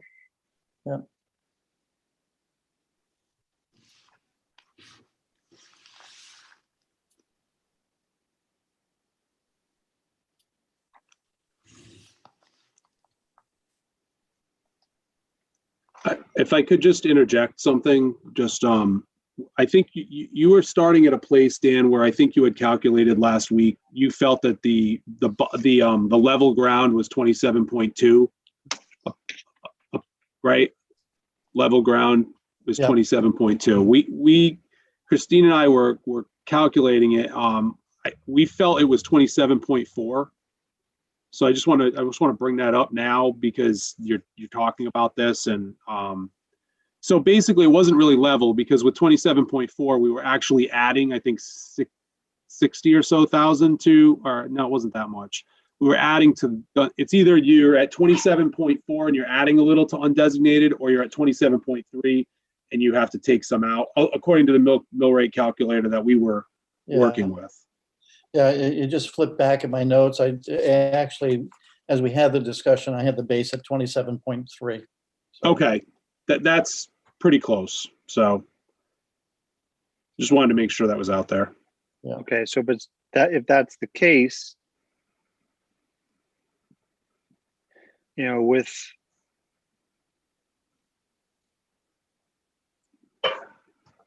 now we're at 28.95.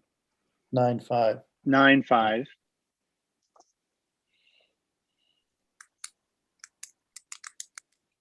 And with the additional software, we're into the 29s, 29.06. The last number you had the 60,000 in there. Right, for 28.96. Yeah. Yeah.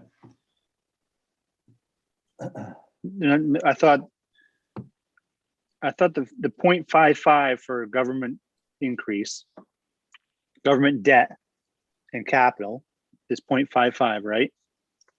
With just a per diem on there. Yeah, with the per diem, the 55,000. Right. So that you would end up with 28.95.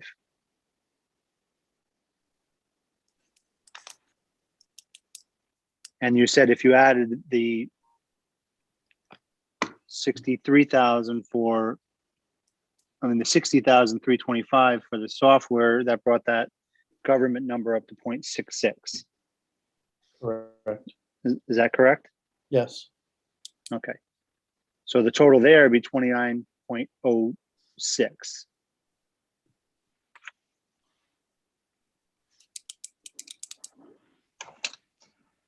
So going back to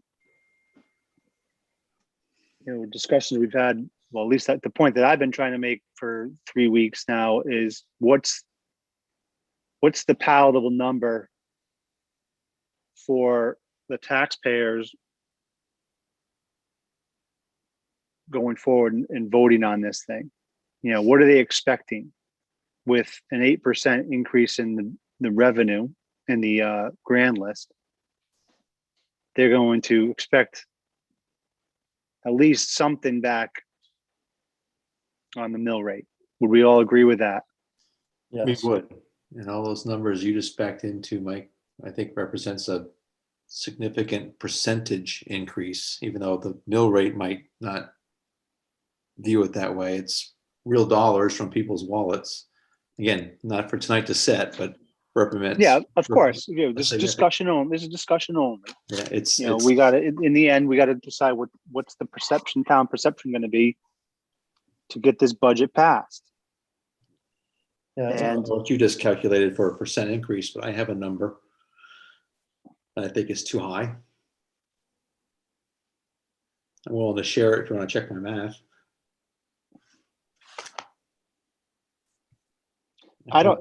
you can check it, Paul.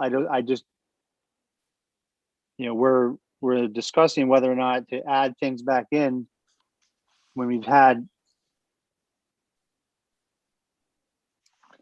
a discussion last week with the Board of Education where we left it as is. And here, we gave the Board of Selectmen direction, and they went back and they did some yeoman's work cutting things out to get it down to where it is. But we have these two items that are left out. I mean, I just think there's no question in my mind that 28.95 is more palatable than 29.06. The 29 number does not fly. Yeah. When we bring forward this budget. And I see it's a 7% round numbers increase in tax burden. So that's where I see the real dollars, and we can check these numbers as the weeks go on. That's why this holistic approach with Board of Ed and Board of Selectmen, I think it represents a significant tax increase all in. Sure, but how much of that 7%, Paul, is debt that we have obligations on? So we have, if you want to sell it, how much is that is the school project and debt that we know, we have a responsibility on. Yeah, for sure. We can back into that out of that, 1.8 mil. How much of that 1.8 was for the debt? I forget the numbers. I'm not sure if that was the 0.3 or the 0.46, but there were some numbers flying around. Yeah, what I recall from the past, that debt was 0.3. That was a 0.3 number. Yeah. So yeah, there's. It's 179,000, I believe, was additional. Yeah, what you're starting with, folks, is the 0.8 to repatriate the unassigned, and 0.3 on debt, plus the 0.3 if we maintain the Board of Ed budget. So the 0.8 was too. That's kind of stripped down. Yeah. And I think I mentioned at one time, perhaps targeting a 28.5 mil. But, the consideration is always, okay, what's critical, what needs to be there? What are our responsibilities in terms of bringing benefit to the town? Yeah. Mike, are you all set? I'll move on to other. Yes, I yield. Okay, Sarah, go ahead, and then it will be you, Brett.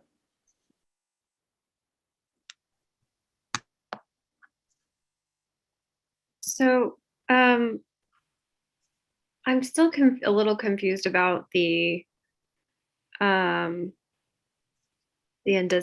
fund. So I know you took out 400 and change last year to balance the budget. Yeah, 440.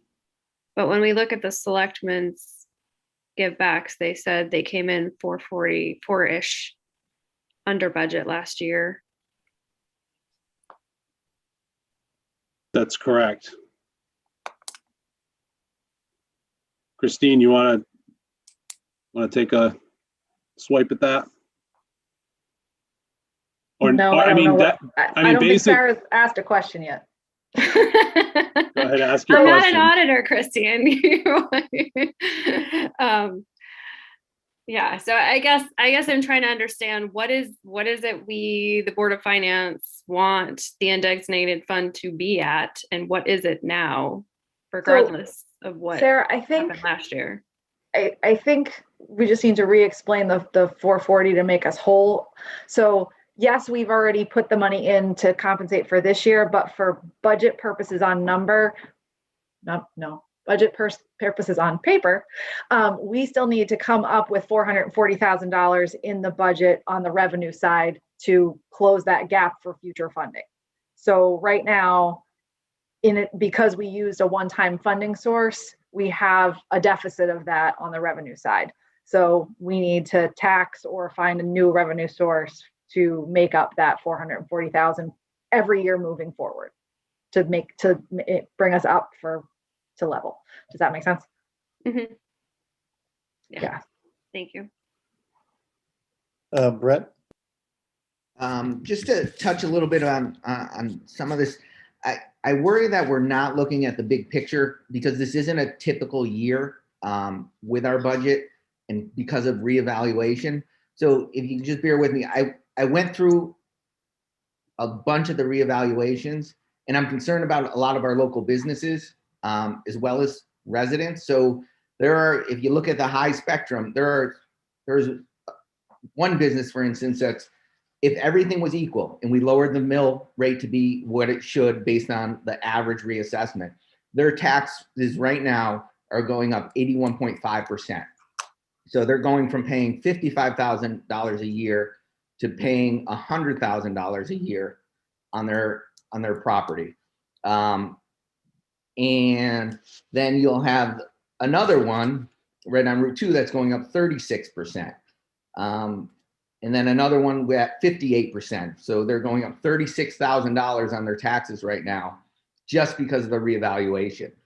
And then you see a lot of properties in the residential area in Kingswood, Meadowwood, that some are going up 42%, 34%. So that's without any tax increase at all. These people are getting hit hard. So I really worry about some of this, the reevaluation, in that it's skewing so much. I mean, there are some houses between the $400,000 and $700,000 range that actually their taxes are going down 40%. Wyosop Road, you'll see quite a few houses up there that are going down 36%, 40%. But I really worry about our businesses that after the pandemic, no matter what, we're hitting them very hard. I'm really worried about the one that's going up 81%.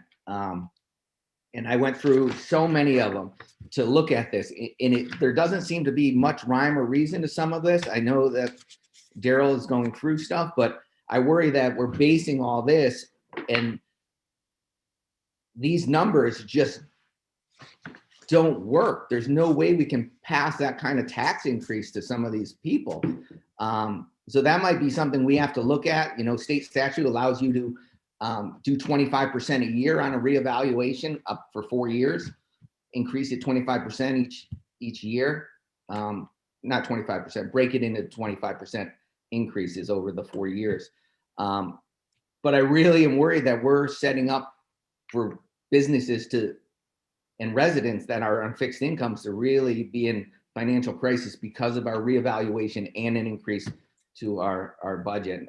I don't know, Dan, if that's something that we're going to look at before the mill rate gets set, but I think it should be something that this comes into discussion with this budget, because I just don't see, as a business owner myself, how somebody can go from $55,000 to paying $100,000 without any increase to our budget. Well, you know, the answer is that it's not one that's easy to digest. Is the assessment from where it had been was deep in the recession of 2010, and so here we are, you know, in 2020 with that reassessment, and you know, I kind of have to look at. I'm thankful that the grand list has increased. I understand what you're saying, but a lot of this consequence is because we came out of such a trough. And the circumstances that we well discussed last year in budget process was COVID and using the undesignated, which already puts us at 0.8 mil to repatriate.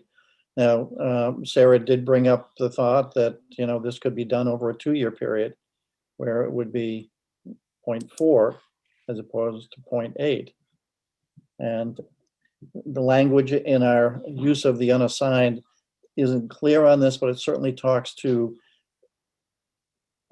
if repatriation had to happen, particularly if our unassigned dipped, that it could be done over a 2-year period. So. Right. I just wonder if there's a way to look at all of this together, because I understand, you know, it was done in a recession, but I'm worried that we're going to put businesses out of business after a year of COVID, or a homeowner not being able to pay just their taxes with a 42% increase in what they're doing. And the one that I'm looking at is a retired person, you know, probably on fixed income. But a lot of them are in the, you know, the the more price point homes that we've seen, and then you go to the commercial side. But I worry about that, and it looks like a lot of the people that, I don't want to assume, but that can kind of afford an increase are the ones actually getting a pretty big decrease. I just would caution about going too far down the rabbit hole on this, because I know there's an appeals process, and certainly that's, part of this whole process. And I also would just observe that I remember when I moved here was the reval year, and it was a very confusing thing for people. And I think it's best if we focus on what you guys have done a really good job of, just kind of like trying to level the budget, figuring out where we're at, and just Mike, make some decisions based on what we think is the right thing. I understand your point, but like, this is real life. This is real life numbers. It's not, and I looked at who did some of the, to go to the hearings, and these people aren't those people. I worry that some people didn't see the reevaluation mailer, to be honest with you. I mean, I didn't see it for my condo until the other day, but I do worry that this is going to be a major issue for us, especially if we have a decent increase in the budget. Because those, like I said, those numbers are based on a 0% increase that we see an 80% tax revenue, tax bill. The thing I can say to it, Brett, is that, we're not, in our responsibility, it's not ours to try to level assessments. There's a separate. According to the state statute, actually, that's who does it, is the Board of Finance when it comes to the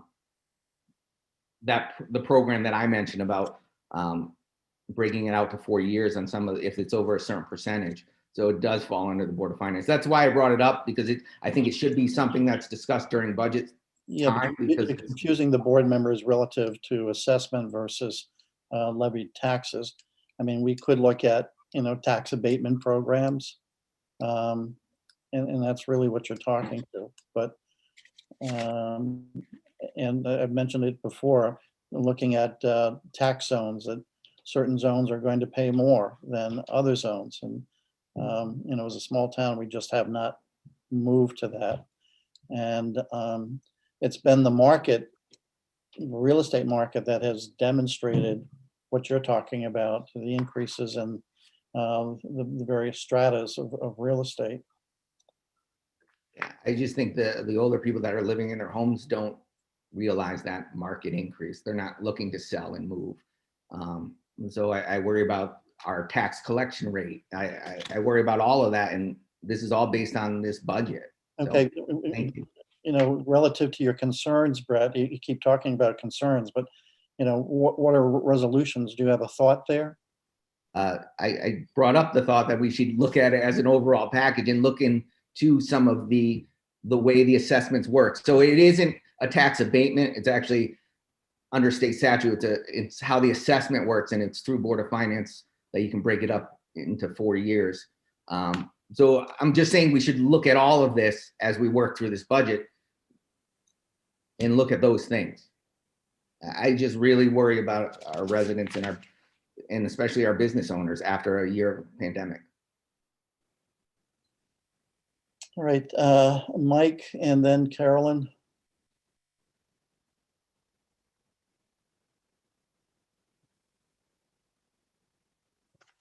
I think, Dan, you mentioned it, and I mean, this is something that Sarah and I talked about last week and week before about, we're talking about a budget here, and obviously the budget we passed last year has X amount of dollars of revenue and X amount of dollars of expenses, and we had to fill in based upon the revenue we had to meet the expenses to $440,000, and all things being equal, before any additional increases in either the Board of Education or Board of Selectmen, we have to patch that hole because the budgets, those expenses are still there. Now you either fill that hole with more revenue or, you know, the Board of Education and who had givebacks, or the Board of Selectmen or the government who had givebacks finds out where are you over budgeting if you're having all these givebacks. So maybe that's not going to happen this year. Maybe it didn't happen last year, but you know, with Christine on board, maybe that process can go more smoothly year in, year out, and we can figure out how to tighten the budget expense wise. But until we can do that, you know, to Brett, to your point, you know, should we hit people as hard as they're going to get hit? I really suggest we do a 2-year process with regard to what we fill the hole with. That we don't try to take all the revenue and put it into expenses. You take some of the undesignated, and you only fill that void by half, by 0.4. That takes us down to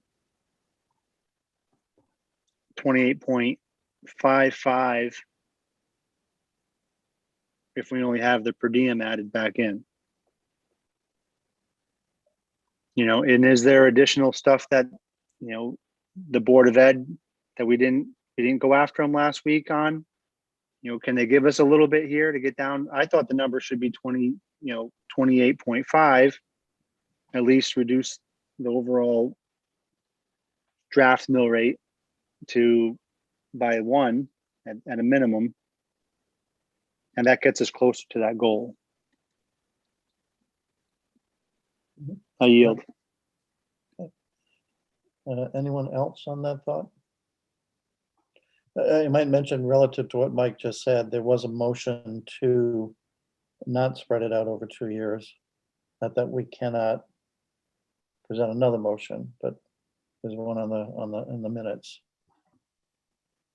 where we had decided to do it in 1 fiscal year. Sarah? Yeah, I agree with Mike. I also think that we need to get back to the point of trying to give the Board of Selectmen the guidance that they asked for. It's a tough year. We have to decide if, you know, we want to be a little creative in how we address the increases like Mike described, or we want to take things out of the budget. I mean, that's like the hard decision that's left. So I think we keep having these sort of dance around the conversation. The bottom line is, can the government operate without financial software? They either need minimally to put back, you know, to have the QuickBooks and put back the OpenGov, or they need the new software. So I think the consensus is already pretty clear on the radios and the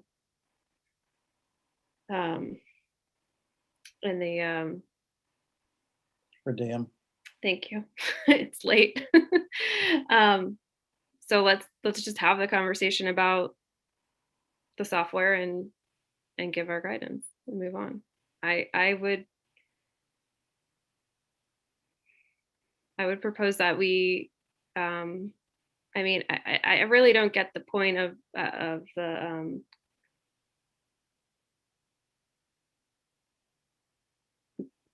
I guess the benefit of doing it as an appropriation now versus putting it back into capital in the budget is just so that they can get moving on it faster. I don't think a month is going to make or break any decision here.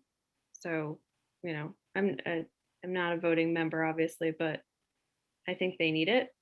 But if we think that's just not a cost we can stomach and the town won't stomach it, then we should just make that decision and move on. So Okay. I yield. It's interesting relative to what has happened, just as a reminder, so we can maybe get to an endpoint here, is that we were split on the software 3-3. We were not split at all. We were unanimous on the per diem. Ann? Well, my suggestion would be that we, for the time being, leave the per diem and the software out of the budget, put OpenGov back in. Wait till we get the rescue funding, see if it will cover the per diem and the software. If it doesn't, then I would say we readdress those issues next year. Yeah, I mean, you know, what you're saying, and we did hear it from Mike, even though we haven't had guidance, there's a fairly high probability that those things could be covered. And as long as they're not budgeted items.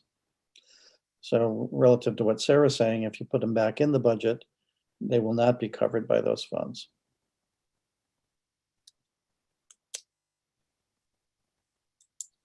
Are you done, Ann? The only other thing I would say is if we leave those out and we drop the 0.8 to the 0.4, then we're sitting at a 1.16 increase, and I think that would be palatable. I would agree with you. So I'll say that. Dan Smith, you're next.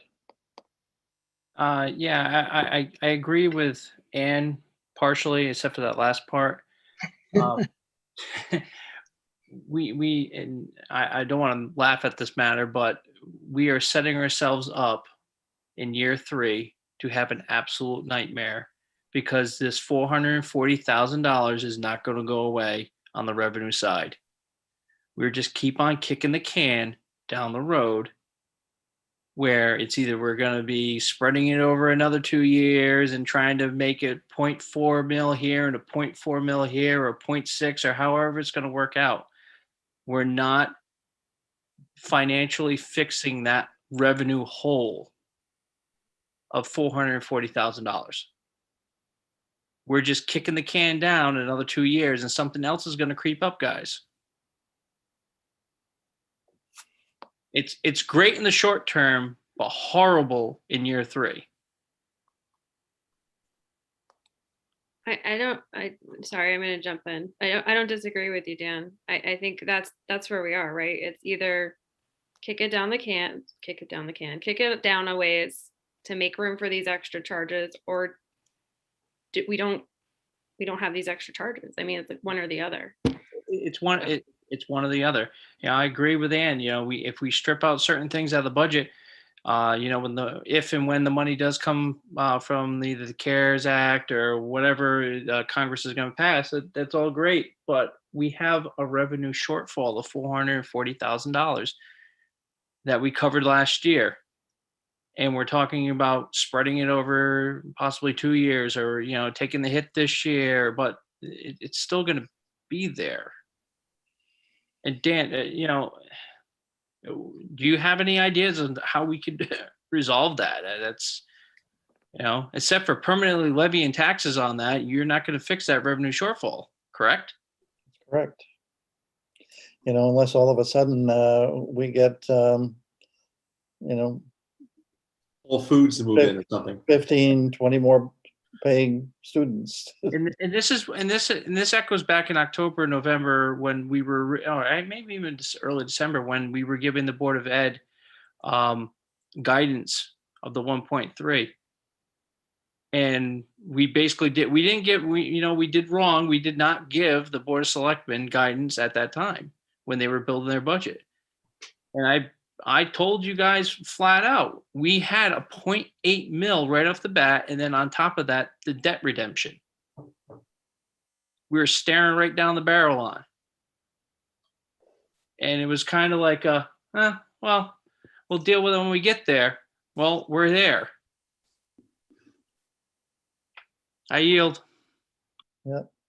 Carolyn? Sorry, I moved. So I don't agree with removing the per diem from the budget. I would just like to remind everyone, we've not had OpenGov for very many years, although it's disappointing that it's not working the way it was intended to. We could, if we had to, go back to QuickBooks, which we're there right now, until such time where we could move forward with the new software, which I think is great. It fills a need. But again, if the money's not there, if I had to choose between public safety and accounting and, you know, information software, I would choose public safety every time. We still haven't talked about the money that we're going to need to pay for the middle school, high school wing. And I just want to put it into some perspective for people. I would like to think that my home is like average home in North Stonington. So we pay just under $4,000 in real estate taxes every year. And we are going to be levied with the 25% increase in our value. So if our taxes go up 25%, you know, that's another $1,000 a year that I'm going to be paying in taxes. Although I'm certain that I give more than that in my time. So I just want to put that into perspective for people, that a lot of people pay, you know, $4,000 or more a year with small to medium-sized homes. And this is a lot of money we're talking about for them. So I just think that should be taken into consideration. I think the offset to that, Carolyn, and I don't mean to make it sound harsh, but the equity has grown in those properties, which, you know, still is at the disposal of the owners. No, I realize that, but I just, you know, I'm not trying to move. But if the taxes keep increasing and increasing, then obviously we're going to have to consider that. So I'm sure with a lot of other people, which is unfortunate. That's all that I'm saying, and I yield. Yeah, so I mean, overall, you bring up a good point, and I'll just remind everybody, because I've said this quite a number of times, is that we tend to always want to focus on the expense side of the budget and not look at the revenue side. And, you know, the revenue side is only going to happen by us continuing to build the grand list, which has got to be a complement to residential housing, which means we've got to bring businesses into town, which may need another investment that way.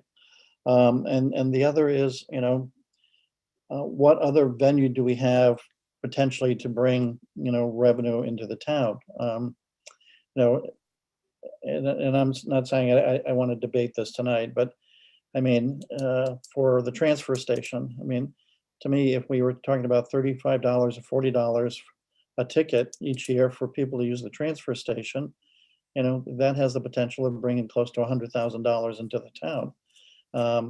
And that $35 to $40, they would happily pay for a beach pass. They would use 3 months out of the year.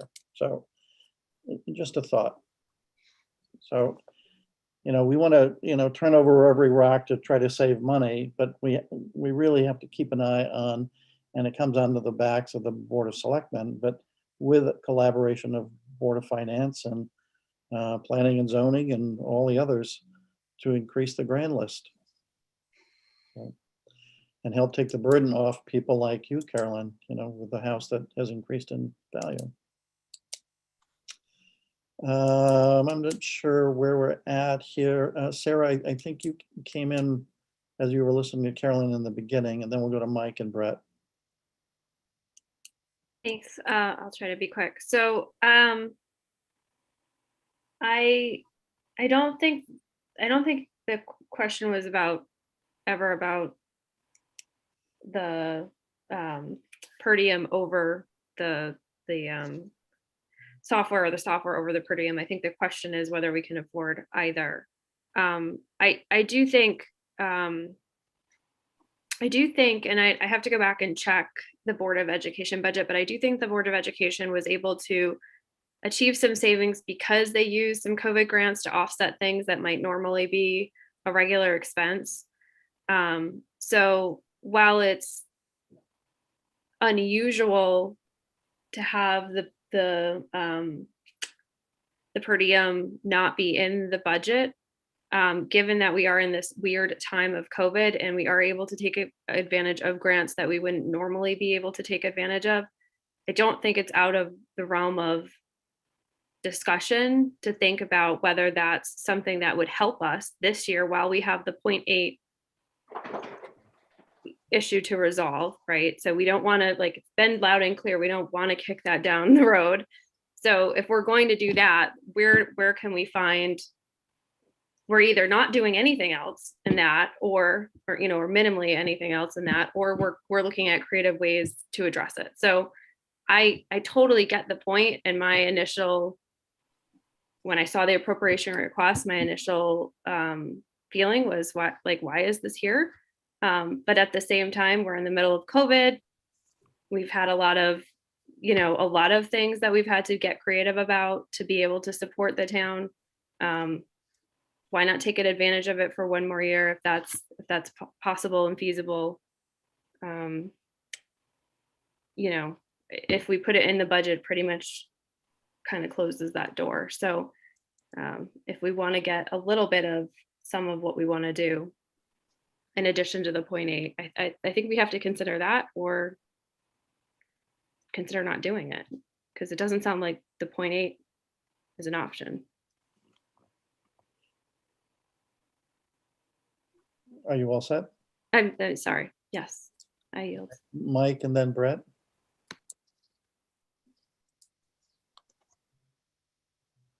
You know, Dan, I hear Dan Smith, I hear what you're saying about kicking the can down the road, but I disagree that year 3 is going to be even worse. It is what it is. You either fill a void with the undesignated or you don't.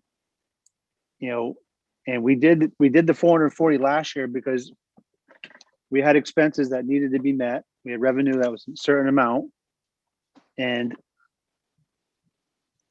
you know, we were just in the middle of COVID. I mean, the beginning of COVID, and we knew that, you know, we didn't want to burden the taxpayers with a huge increase, and we're still in that situation. So I don't, you know, I see, and we're even worse in that situation. And to Brett's point, you know, you have businesses that have now struggled for this whole year that, you know, we don't want to do something to put them under. So whatever we can do, you know, I wouldn't be even you know, the fact that we were able to replenish the undesignated fund because, you know, whatever it was, we had a mild winter, you know, we had, you know, less expenses on whatever areas that we're able to put that money back. That, you know, it's not like we're draining the undesignated fund every year, that we can't use it for what it's still raining, you know? So even if we take some of the additional revenue, that the 8% increase, and then fill that hole with half of it, I think we're doing our jobs. And so I just disagree that it's you're irresponsibly kicking the can down the road. You're trying to take a situation where none of us expected us to be. You know, the storm of all storms, a year of COVID, and doing something about it to make sure that, you know, the people that did get increases aren't so overwhelmed. And on the flip side, maybe look into, yeah, I know that we hit capital all the time and it's the first thing to go. And I do not want to disrespect the work that the capital subcommittee has done in determining what the needs are for the town, and putting a good timeline in there. So please, Mike Ergo, extend our thanks and our apologies to that subcommittee, that we're not trying to disparage their work. I'll let them know, but I'll be quite frank, I'll be disbanding that committee because they are wasting their time. So I'm not trying to be spiteful about it, but we've literally wasted our time for 2 years on it, and it's just not worth it. We've tried to take a a proactive approach with a 5-year plan to level out capital in a way that was manageable for the town. And I'm going to be honest with you, my board, myself included, we've come forward with negligible increases every single year I've been here. And we've tried to work with everybody, and I understand what everybody's going through, but there's another taxpayer that no one is talking about on this board that seems to be underrepresented, and that's the taxpayer who is in favor of some level of progress in town. They're not represented.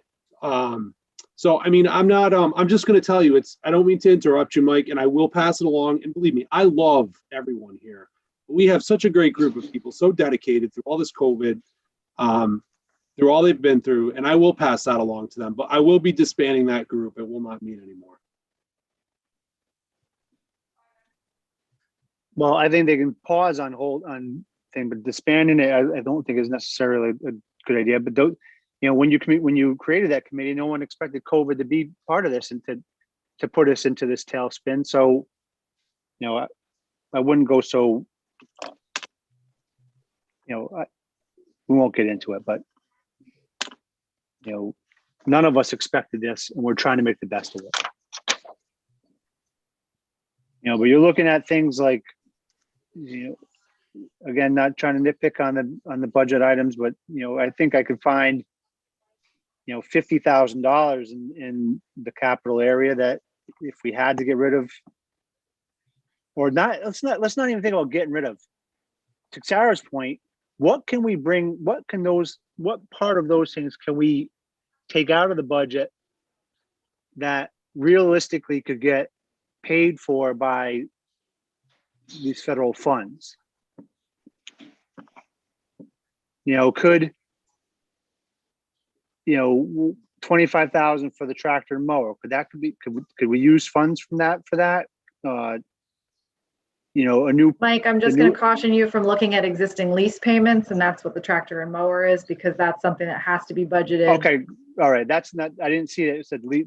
I'm not going anywhere near where it says lease payments. But if that's the case on that, then obviously not. But the new pickup truck, plan of conservation development, unfortunately, land acquisition funds. The things that. Mike, one of the things that this is supposed to be usable for is lost revenue. And I started my presentation by the fact that we have lost revenue. So again, there'll be greater conversations about like this. And I think we're going to find it's pretty easy to use up the $500,000 that we're going to be given over a 2-year period on things.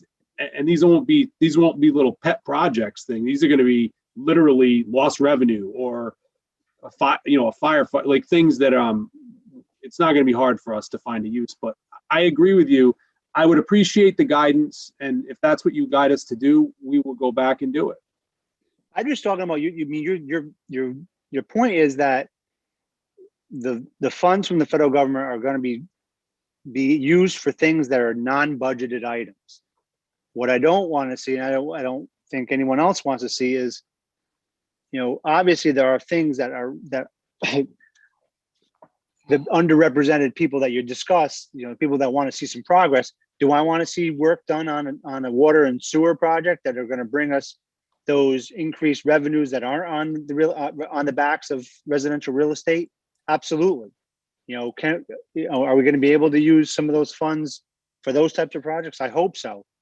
But I also don't want to see things that are in the budget that we could pull out that then could be paid for with those types of funds. You know what I'm saying? So if there's things that we might be able to pay and that aren't must-haves, not lease agreements, not the bills that we talked about, and we can still get those, but from another revenue source that's not based upon the increase in real estate, that's what we need to be looking for. And if we need to fill the gap, we're still in COVID. The businesses are hurting.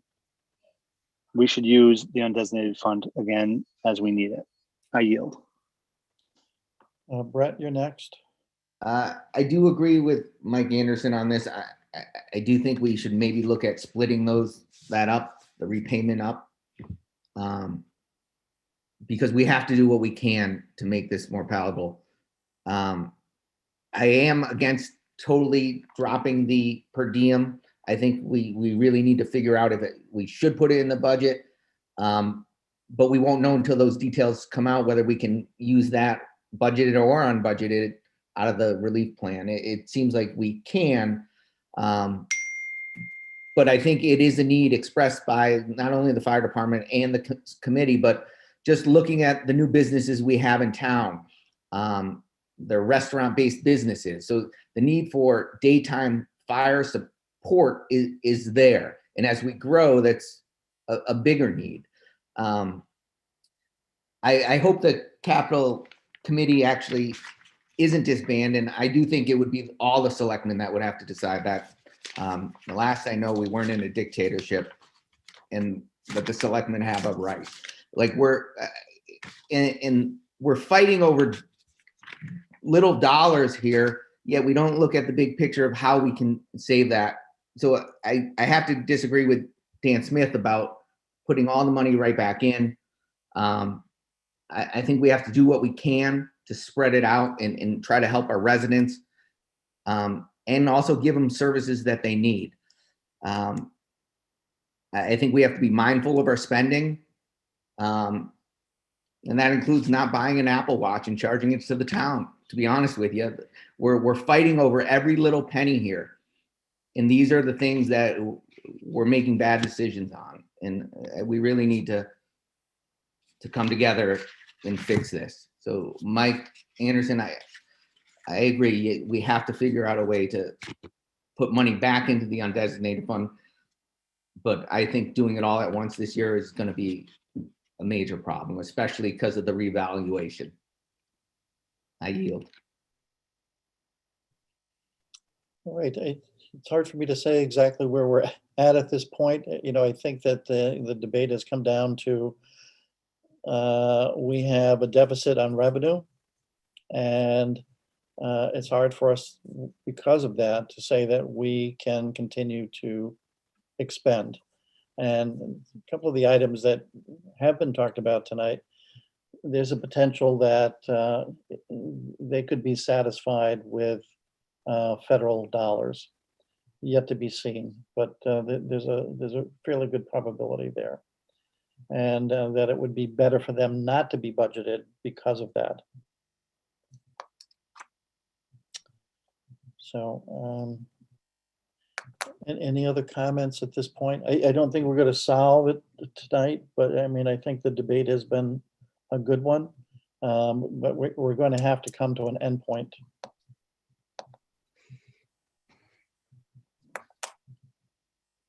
Dan, have you heard anything either about when we should get more direction on the federal dollars? Because it seems like this is a big holdup of what we can use it for, can't use it for. You know, I haven't seen anything about the budgeted versus non-budgeted items, and I've been trying to follow up. And I personally have had none. I mean, you know, the best contact I could do is just call our legislators. So I don't know if anyone heard me. I talked with Joe Courtney's office just tonight. I think I said that 3 times. And I spoke with their point person on this, and Treasury has 60 days to basically get the money to the state, which means we don't know if they're going to give their actual guidance. You know, the way everything seems to work, it's probably going to be whatever, 60 days or less than 60 days, whenever that Joe Biden signed the bill. It's probably going to be 59 days from then before Treasury actually tells us. So that's the best we know. We have preliminary guidance, but there is no, you know, until Treasury actually says what the rules are, you know, you're talking about 60 days from, what was it, last Friday? So, you know, you're talking about March, April, May, you know, maybe. It's my best guess. Yeah, I think you could probably take home that the theme here to federal money is going to be COVID relief. It's going to be essential areas, and probably something relative to economic restoration. So those are probably the themes. Yeah, I mean, in the snippets from Courtney's office and the governor's office, it does talk about going to frontline workers, whether it's bonuses or helping with that. So maybe that's some of the stuff that could come out of the budget and that is salary related somehow and do it more as a budget. I mean, a bonus, but I just think there's so much contingents on that because there's so much money coming in that we're unaccustomed to. That will directly affect how we budget. But if we do it as an appropriation, as suggested, the fire department gets the money regardless. If we get the money back, that's a bonus. If we don't get the money back, the fire department still gets the resources they need. Right. Yeah, And it doesn't hit next year's budget, and so therefore it doesn't. Like, we can't pull things out. We can't play games with like pulling things out of the budget that we had planned to budget or whatever. That's why we, as a board, selected these items because they weren't budgeted. They haven't been budgeted for yet. They haven't been in a budget. So it seemed to make sense to go forward with appropriations on these items. So just I don't think that was lost, Mike. Thank you. Dan Smith? Yeah, before COVID happened last year in March and April, the budgets were pretty much set. The budgets were the budgets and everything, and that was what was submitted. We were having a revenue shortfall even before COVID happened, and we just had to patch it up, not let the town vote on the budget due to the governor. But we still had a $440,000 shortfall, even when the budgets were being developed. So saying that COVID caused the shortfall of revenue at that time for the $440,000, can we? It didn't help, but can we really say that though, Dan? Yeah, Per the numbers that we were doing with the budget and everything, that shortfall was going to happen no matter what. Right. If you go back to our deliberation last year, we gave the Board of Ed a 2.3% increase, which, if you were to look at it in retrospect, it was a big chunk of that 440.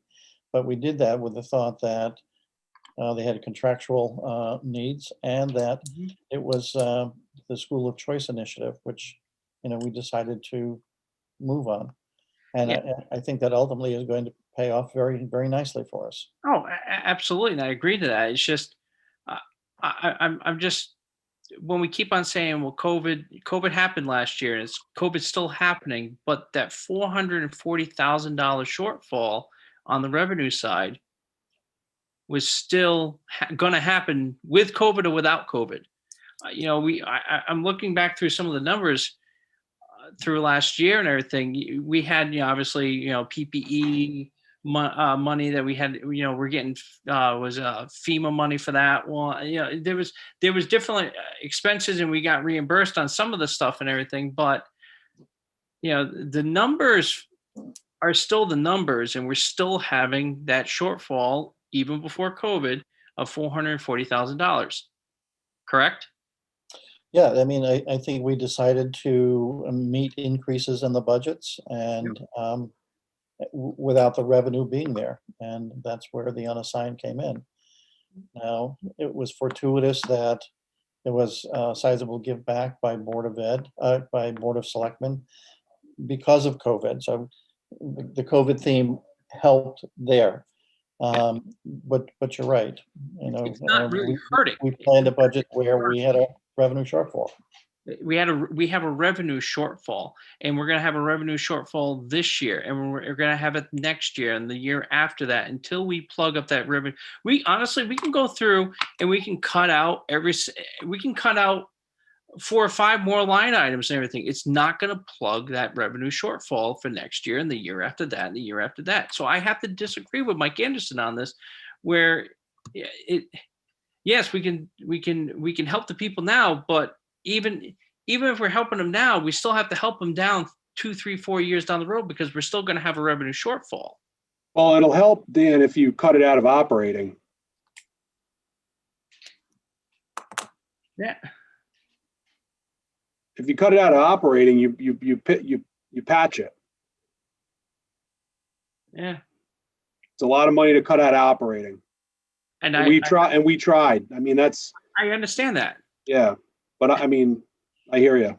You know, it's not like, you know, we're talking about economic development. Truly, how much economic development do we have to bring to the town to plug up $440,000 worth of revenue to the town? That's a lot of small. I'm not a businessman, but I'm sure that's a lot of small businesses coming to the town. So if you had a major project, it would certainly help. That was in our economic development zone, you know. And I agree with that. It would help out, but it's a lot of small businesses, and per the POCD, we're not a community driven by having big box stores or the really industrial, you know, the I wouldn't say, we should say the big box stores to come in there and fill that tax levy. We're just not wired that way. I just mhm. was that. Go ahead, Dan. You know, to kind of make it simple relative to your theme, your train of thought there, Dan, we would have to have economic development that brought in a project that would equate to $40 to $50 million to start, to be close to the 8% increase that, you know, we've seen through the residential lift. That is a lot of that is, you know, a couple of big businesses. Exactly. So, you know, or a slew of small businesses. Right. So I think we just have to be mindful of that. And that's the reality. And the only way we're going to get something of that size is investment in infrastructure, which is, you know, a topic for another day, probably, at least for this evening. But Sarah, let's come back to you. Yeah, so if I'm just doing the math based on the earlier notes, we talked about the potential mill rate increase for discussion purposes only. So we start at 2.75. The 0.55 for the Board of Selectmen, that was without the that was without the software, but was it also without the The per diem? 0.55, the 0.55 was with the per diem in there. with Okay, so with the per diem, so that's starting at a flat of 2.75, 0.55 includes the per diem plus 0.4 plus 0.8 is 2.905. So I just want to ask Dan, what do you want to cut? Because we have to cut something. So what are we going to cut? I don't think there's enough. I don't honestly think there's anything that we really can cut. We're going back and forth. We're going. We have two viable things. We have the per diem firefighter. We all say we need it, and the town can't operate without the software, which, you know, we could do QuickBooks, but we're down to those two things. And all I'm saying is we're all understanding it, but the $440,000 is still sticking out there. That's all I'm saying. Yeah. What? So if we keep the 440 and the 0.8 mil increase, my proposal would be that we go back and reevaluate putting the per diem firefighter in the appropriation. They get it regardless. We potentially get the savings on that, and it's that, you know, it's that 0.1 mil less, 0.11 I think less that hits the taxpayer. I think it's that, or it's consider splitting out the 0.8 over multiple years. That, I mean, we got to do something. We can't just We can't just have everything. Like, right? So we got to pick something. The Board of Selectmen did the best they could with some creative options. We can't just, it's a catch-22. We can't be like, take everything out of your budget and come to appropriation. No, we don't want an appropriation. Go put it back in your, like, we have to say something. So we got to pick one. Does anybody have any qualms about reconsidering putting the additional per diem in the appropriation? I mean, it felt like a pretty hard no the first time around, but maybe after an hour and a half of discussion, people feel differently. It still feels like the wrong bucket to me, but I don't know how we encumber funds going forward if we do it this 1 year. So it's 55,000 that we get reimbursed this year, but instead of laying that person off next year, which we don't want to do once we hire them, how do you? If we hire them this year, we hire them next year. Like, yeah, you have to encumber those funds beyond Yeah. that aren't reimbursable, right? why make the taxpayers pay for an extra 55,000 that they might not have to pay for? Yeah, it's good for this year. It's great. It actually could be good for 2 years, Paul, because they're going to pay this in, I think, 2 tranches. The money's going to come over 2 years. So technically, you could not have to deal with it in the budget for 2 years. If it's approved, it would be approved for the following year as well, because it's an unbudgeted expense. Is there a way to encumber those funds for more than 2 years? No, they're gonna, well, actually, the guidance, that guidance that I understand to be is that the monies have to be used. The local aid will be distributed in 2 tranches, the second being distributed 12 months after the passage of the rescue package. And you can use the funds to cover costs incurred by December 31st, 2024. So we can use it for 3 years. Yeah, you can use the funds. You're going to get it. It's going to be distributed in 2 tranches, but in the second being distributed 12 months after the passage of it. So I'm hearing you saying we can use those funds to pay for this person for 3 years. It says about it that way. It says costs. Yeah, it says costs incurred. You could use it for 3 years if you budget it that way. I mean, yeah, because you'd be able to submit for those funds the 3rd year potentially. Yep. That's accurate based on what I have from Courtney's office. That's a nice little stretch there.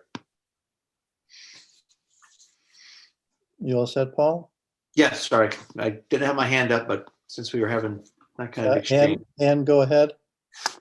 I still think we leave it out of the budget until we know what's going on with the rescue funds. But I also want to remind everybody that going forward, we're not going to have a 0.3% debt redemption increase next year.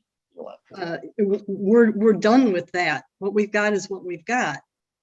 And if we do the 0.8 this year, we won't have it next year. So, I mean, there's 1.1 mil right there that we're not going to have to deal with next year.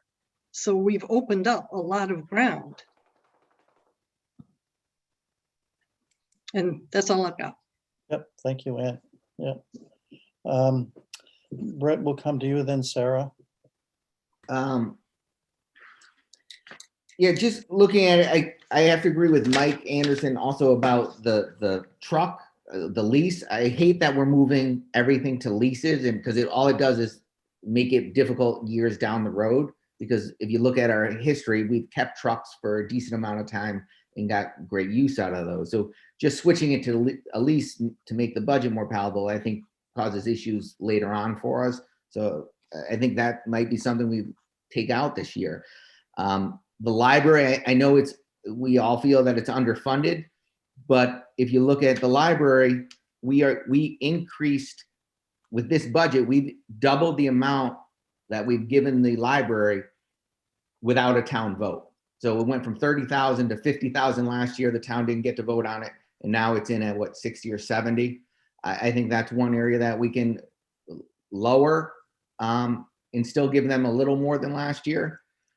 And then the land acquisition fee or fund, that's something that's in in our ordinance says we might fund it certain years and we might not based on our availability of funds. So that might be another avenue to just bring it down a little this year and do what we can. But those are just 3 quick things that add up. I yield, sorry. I muted before I said yield. Mike Anderson.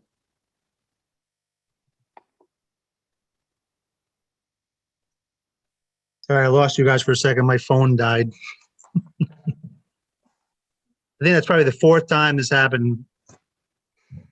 Meetings so long. Okay, we solved it all while you were off. You did? All right. Motion to adjourn. And he's not kidding. Yeah, I would remind everybody, we're now at 10:06.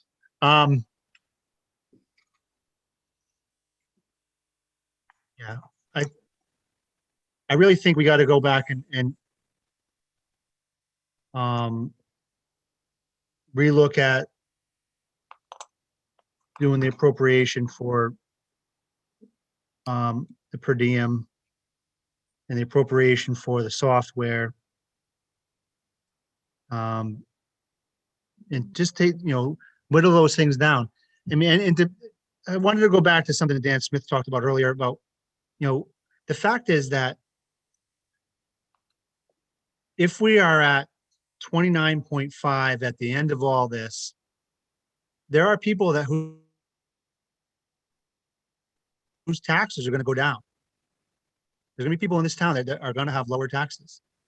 We don't have a revenue problem at this point because we had a reval, and unfortunately all our revenue solutions are on the backs of the taxpayers. So we don't necessarily have a revenue problem. We have a what are we going to do problem, not to hamstring or the people that had assessments go up and those businesses that had assessments go up. So we're trying to find solutions, for like we did last year, of not burdening people so much with regard to the expenses that we have to pay for.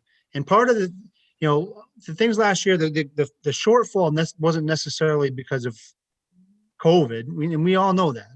Part of it was because Mashantucket put land into forestry, which took a lot of money out of revenue. And there was the de-obligation that we did the year before that Paul Simons warned us against when we did it. That would have to be, that we were going to have to patch up. Did I freeze up there or what? Are we good? You're good up to this point. You've had nanoseconds where you've frozen, but That's right. You said Paul Simons. I heard that. So anyway. Okay. So, Paul, we had the de-obligation that was part of the hole that we had, that we're still trying to fill from years ago. You bet. But we can fill it. It's just we can fill it now. We can do everything we want right now, including out this budget, because we have additional revenue. But do we want to do that? Do we want to just take all that revenue and spend it? I think we're trying to be the fiscal responsible, but it doesn't mean that we're kicking the cans down. We can next year we can go back up to 29.5 and certain people are still not going to be taxed more than they are this year, or they were going to be taxed less than they were last year. So this is all really, it's mind-boggling and mind-bending, and stuff that gets us our head spinning. But what we do this year, we've already tried to, we've done very well to keep the Board of Education budget down. We've given direction to the Board of Selectmen, and they've obviously pared theirs down significantly. We have some potential avenues of doing one-time expenditures outside of the budget process. And we were all in agreement that we want to have 2 per diem firemen for the for the fire department year over year, but you know, we can't afford it this year in the budget, is what we're saying, but we can afford it with regard to an appropriation right now. And I think we should revisit that. And I really think we should just patch 0.4, $220,000 of the whole with undesignated fund and 220,000 of it with revenue that we've gotten from the mill rate increase, I mean, from the reval. I yield. Okay, thank you, Mike. Paul? A lot of in-depth discussion tonight, and I know Board of Ed did a fantastic job with their budget as we saw it 2 weeks ago. But I would say that that budget also isn't done, right? So we're trying to look at this whole town as holistically as we can. So I wouldn't say that there wasn't some dollars that we could still save from Board of Ed.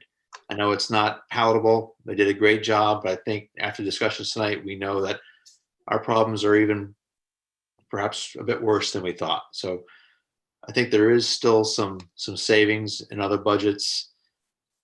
Mike, you made a very good case for going into the savings account again. But you know, again, tonight isn't it, right? We're not done. So there's still some areas I think we can continue to deliberate. I'm not sure if anybody from the Board of Ed is here. Sorry to bring this up again, but I know you guys did a great job, but I think you're seeing tonight that, you know, we need to find some more dollars. And if it's not on the backs of maybe those in town who can't pay as easily as some others, I think we should keep that burden off as much as possible. So the work's not done here tonight, right? Just want to share that, Dan, and Yeah, I think, one, because of the hour and the length of deliberation here, I don't think we're at an endpoint. And Right. we certainly should be able to move to that next week. I think there's been great debate whether or not to put software and per diem back in the budget. But we keep coming back to the fact that we should repatriate what we've used from the unassigned. And with the hope that federal money could satisfy the request for software and per diem. And still try to be fiscally responsible to the total picture while trying to optimize what will be the tax burden. Dan, you have a hand up from Christine Wagner. I don't know if you want to recognize her at this point in the conversation. I can. Christine, you can come on. Thank you. I won't take a lot of time. We just need to know, we called a special meeting tomorrow night. So if you want us to cut, I mean, we'll just give whatever number you want us to do, and then we'll just go in and make the cuts. We don't really have a lot to, we don't have anywhere to go, but we'll figure it out. But what I would like to say is part of this process is supposed to be to take this to the town for a hearing. And I do agree that we are not hearing from all of our taxpayers yet. I'm going to lose sound as well, so I apologize. But at what point do we take a really reasonable and sound budget to hearing, hear from the taxpayer, and then come back and start digging it apart? So I feel like both of us have brought forward, both boards have brought forward really sound budgets. And I think it's unfair to assume what the taxpayer wants. And I think it's time to move it to hearing to let the taxpayer weigh in. That's just where I'm going to stand. But if you guys want us to bottom us out, then we can do that as well. But whatever you guys decide. Great, thank you, Christine. I'm not sure that we're at that point tonight. I know you've got a special meeting scheduled. I think the consensus probably is that we're not quite there. So let's see if we can go for another 15 minutes. That would bring us to 10:30. And I think at that point we should adjourn and get freshened up for the next round. For the next time, for the next meeting, for the next meeting, for the next meeting. Sorry, but I just. I can. Christine, we can still hear you. I know, I'm sorry. I'm It's the echo. You want us to hear you, I know.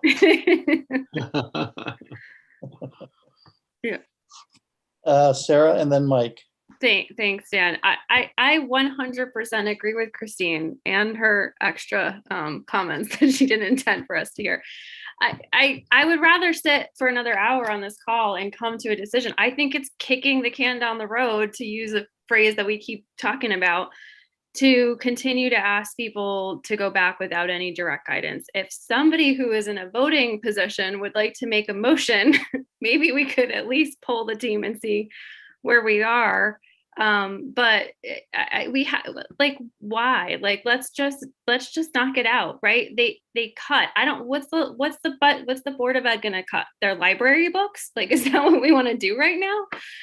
So it's already very clear what the Board of Selectmen put on the table. We have to be willing to make those hard decisions as a team. We either address it by raising the taxes, or we address it by finding some of the already said solutions on the table. So we need to pick one and give the team some guidance. And also, I know you're all super excited to read my draft of the policy, but according to the Board of Education statute, we have to give them guidance within 10 days of receiving their budget. So just throwing that out there, that technically we do, by state statute, owe them guidance tonight. Well, kind of to trailer on what you've just said, we asked the Board of Selectmen to come in with a zero budget. Actually came in at slightly over 1%. And that, in doing so, they cut financial software and per diem. Done. And they agreed on that. The Board of Selectmen agreed on that. And we have a motion that did pass in our last meeting that said that we would repatriate the revenue. So, I mean, kind of decisions have already been put in place, and we keep volleying them back and forth. And that if we're satisfied with the Board of Ed budget, somebody said, well, gee, it could still be on the table, but I think the consensus was we were satisfied with their budget. And we asked the Board of Selectmen to cut, and they made the cuts. So they got the appropriation for the radios. Well, okay. We were unanimous on the per diem in a negative way. And we were split on the software. And there may be an alternative for us to gain funds to satisfy those needs.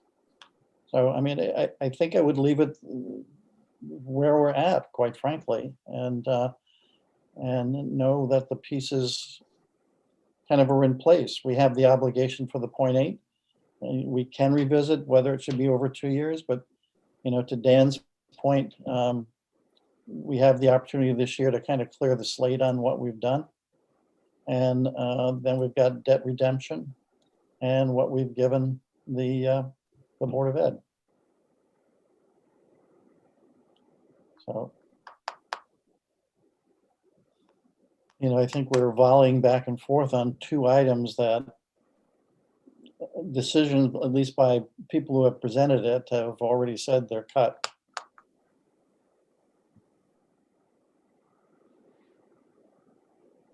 Any comments to that? Mike Anderson, I see your hands up.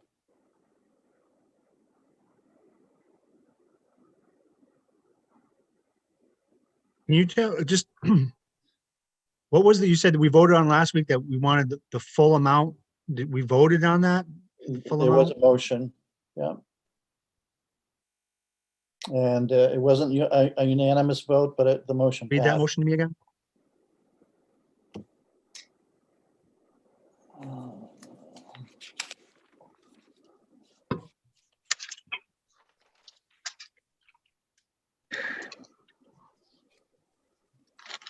Just bear with me, I've got to find it.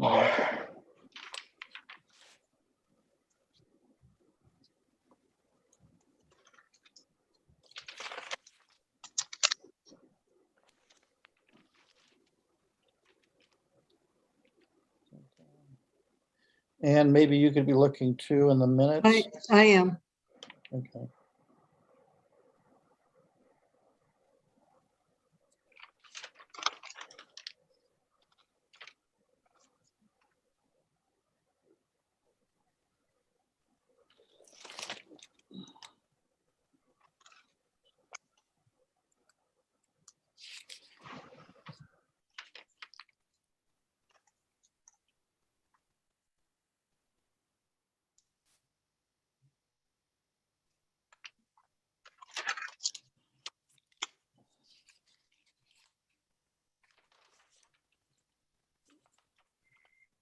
I think it was on our March 3rd meeting.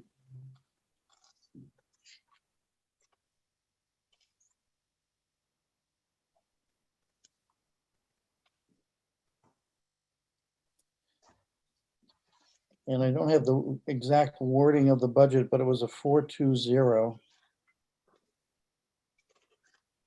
Yeah, that was for a zero budget. We voted for a zero budget from the Board of Okay, Selectmen, except okay, I see. for Yeah, I see my contribution note now, yeah. for, Correct. except for whatever was contractual debt, leases, and on those things, leases in the capital line items. That's what that vote was. Yeah, I don't have any vote on doing the 0.8.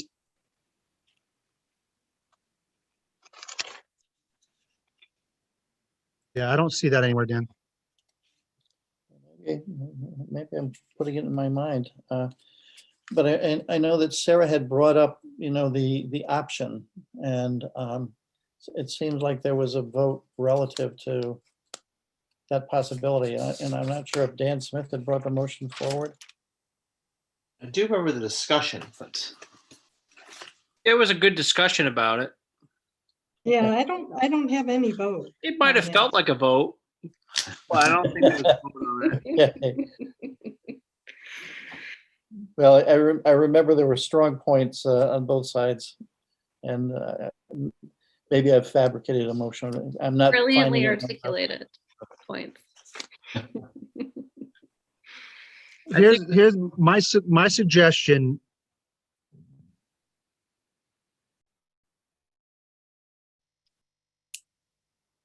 Ugh, he either you froze. froze or you're thinking. Is,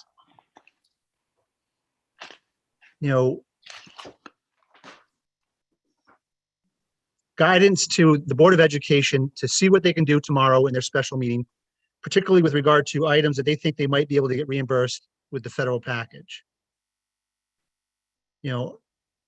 Which is it's not a directive that they have to be at a certain percentage. It's what can they do with numbers that they think that they might be able to get reimbursed on. I would give the same guidance to the Board of Selectmen.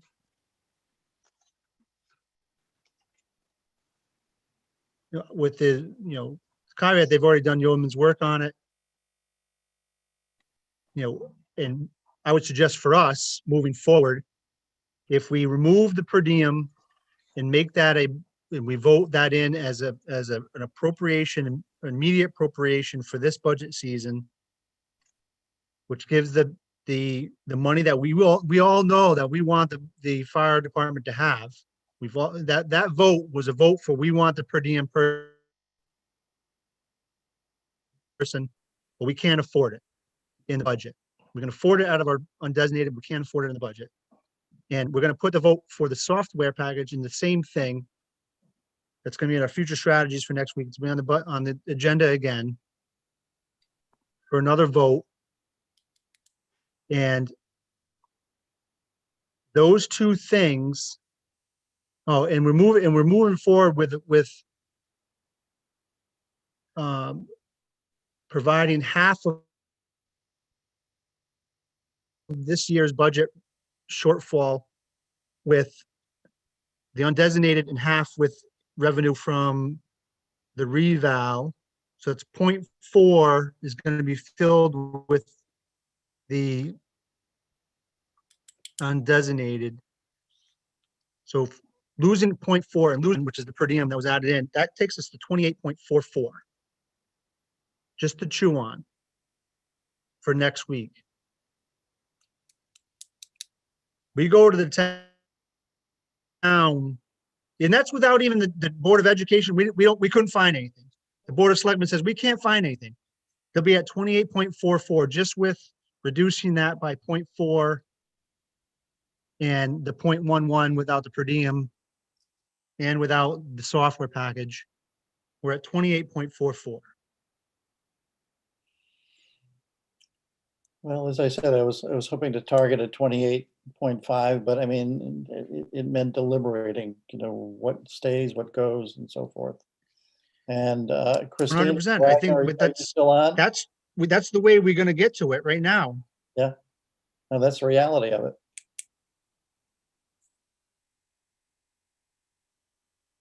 28.4 staring us right in the face with no more blood out of anybody at this point. Yeah. On the repatriation, I misspoke. I thought there was a motion that, And the town's going to have to decide. and I guess there's not. So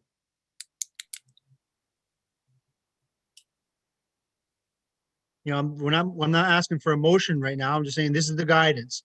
Do what you can, guys. See what you can come back with next week. But as a Board of Finance, we should be thinking towards another vote. And I'm ready to do the vote tonight if you want on the per diem and the software package.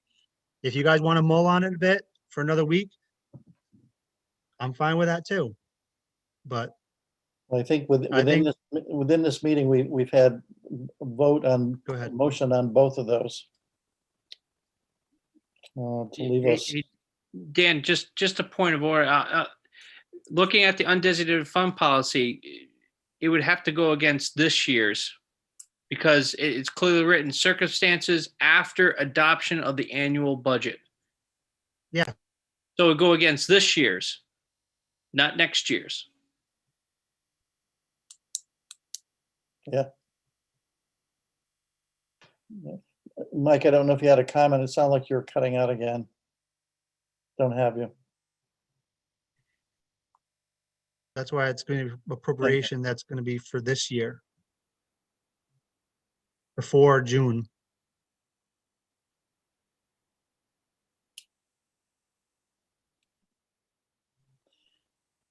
Do you think everybody's had enough for tonight and we move it till next week? Uncle. It's 10:30, essentially. I think we I just still, want to know, what does people, as far as our guidance concerned, I mean, I made my thing known. I mean, how does everyone else feel about this? I'm not the only person Yeah, speaking for this board. I think there's no reason to put it back to general government and Board of Ed. The news about the federal monies were not had as we were a week ago or 2 weeks ago.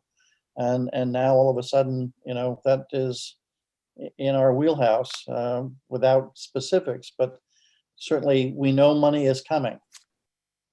And are there things that, could possibly be satisfied by those dollars that don't have to be budgeted? So I think it's a good point and guidance that certainly should be considered because it's new to our deliberation. And Dan, it was made clear that those dollars cannot be used for taxpayer relief. Yeah, or budgeted items. No. Yeah. It's unfortunate. Okay. yeah, like I would definitely support, sending the selectmen and the Board of Ed back so they can start looking at some of those items to maybe start earmarking what they could All right. for the limited guidance. I think we're going to leave it at that. And Mike is on. He's heard that, as well as Bob and Nita. I'm not sure that Christine Wagner is still on.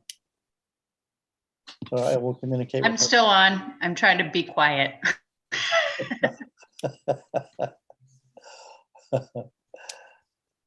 We're asking just for another look, Christine. It's not like we're closing any doors, but Yeah, I'm not sure what you want me to look at. So just give me, what do you want me to cut? How much? And I'm not gonna, I just tell me what you guys want and we'll cut it where we got to cut it. We don't have another look. You know, there's no like hidden cuts. There's no hidden things that we can pull from now as a second round. If you want the number at 1, you got to say we want it at 1. You got to just tell us, make it that number, and that's where we're going to be. I don't have anywhere else to pull from, so I'm confused a little bit, I guess. I think the direction would be because of What's the number? I think it's what Mike is trying to, maybe Mike, you can jump in if I'm wrong here. It's the money that we're receiving from the federal government per the stimulus. We're asking both boards to look at what they can strip out, or, you know, whatever they can do with that money to help out. Yeah, so for us, that's going to be intervention money. That's going to be money to help our students who have fallen behind, who need additional assistance. That could be additional staffing that we might need to add that we don't have now. That we don't know anything about that money at this point and how to use it. We haven't gotten the go ahead with that. That only got signed 4 or 5 days ago. But our initial runaround thought is that's interventionist. That is for bringing our students up to speed where they need to be, whether that's more summer school, more after school programs, things that we don't currently have. So there's nothing in our budget that's going to allow us to cut from our budget. And that's also supplanting your budget. And you have to be really, really cautious of that. So we are looking for those funds to be really to assist to bring our students along from where they've been cut and hurt from COVID in their educational needs at this point. Christine, if I could, that I've heard the exact stuff on the calls I've been on as far as it relates to Board of Education allocations.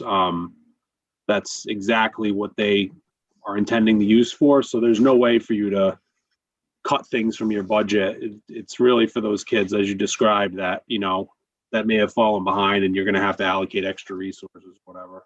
And they're actually putting a huge audit group together, and they're going to be watching really closely on how those funds are spent. So we need to be really, really cautious of looking at budget for those kinds of funds. So just to kind of know, we're really treading very carefully into that. Yeah, federal money, I'm here to tell you, will be audited, and you don't want to have any misuse relative to the guidance, which we're still waiting on. And the issue you brought up, if you remember, I queried Peter Nero about it. You know, do we have students that are falling behind because of the hybrid model? Could it mean possibly a summer program? I posed all those questions to Peter, and he was hoping that things could be satisfied. But, you know, I don't know if the full assessment has been made anyway. We don't know that till near year's end, I guess. So all in, I'm saying, I probably agree with you, Christine, you know, that, you know, you wrung the towel the best you can already.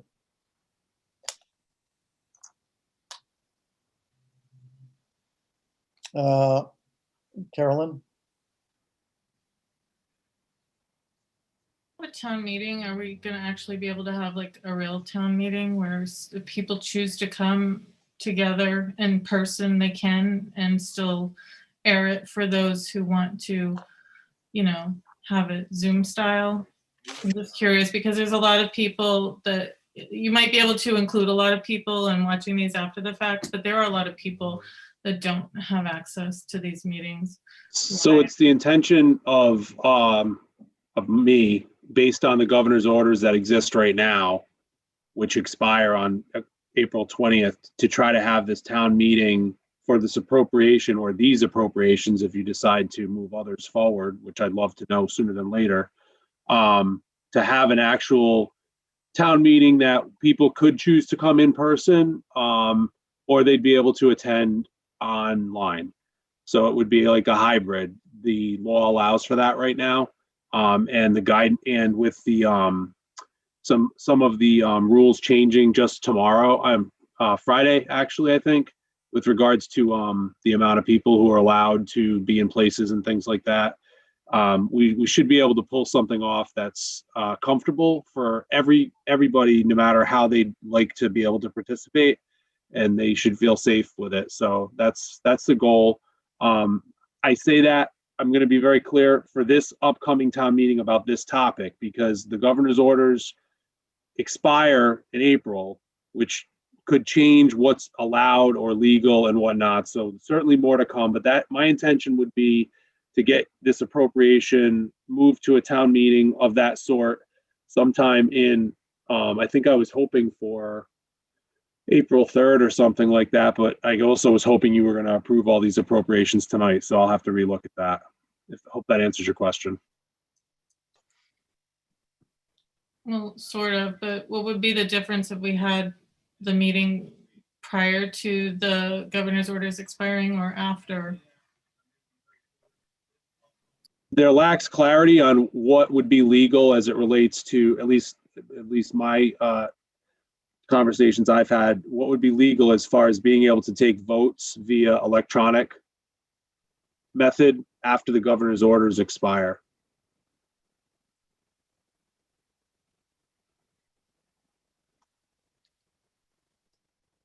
Yeah, and relative to the appropriations, Mike, I mean, you've got one approved, which means you'd have to go to a town meeting anyway. I do. So Yeah, we have to have a town meeting anyway. Yeah. Yeah. But I want to call it with everything. So, because once the call's out there, you know what I'm saying? I got to advertise for it and stuff. So I'll be a little patient. Yeah, I think we've had a lot of deliberation, and it happened to be around your appropriations, one in the beginning and certainly on the tail end. And, I think maybe with a little everyone refreshing, we can look at it again next week with the thought that maybe there's a turn there, but we do have motions in the minutes right now. So, board, we're at 10:37.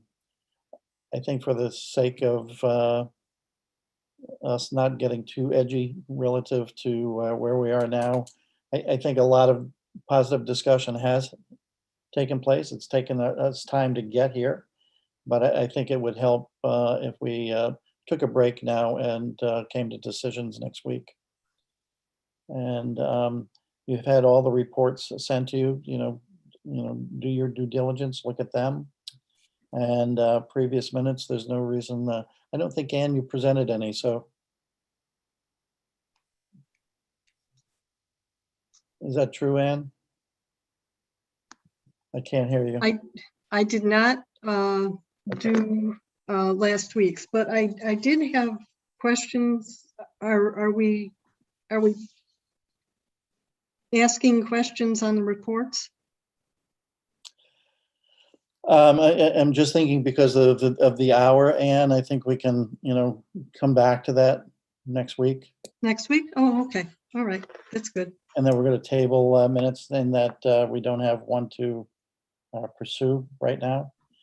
And, I'd like, I can listen to public comments. And I don't know who may still be on, Christine, before we call for adjournment. But Yeah, and just a quick one. Maybe it's a good pattern because we're getting into long hours with these budget.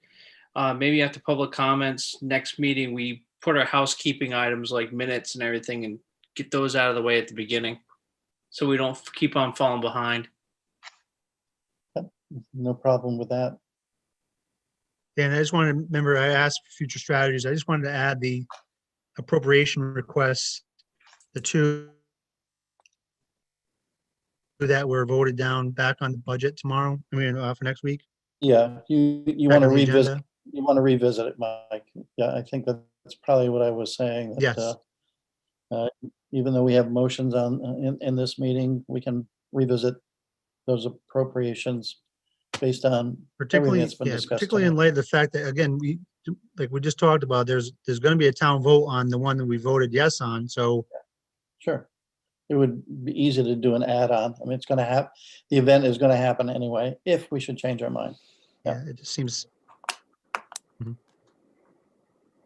So with that, I do have a hand up for public comment already. So I have two now. So if you're ready to move to that, we can move to that. But if you're still doing stuff, we can do that. Sarah, you still with us? Me? Yeah. All right. Public comment, go ahead. Okay, phone number ending in 3754. Unmute yourself. Go ahead.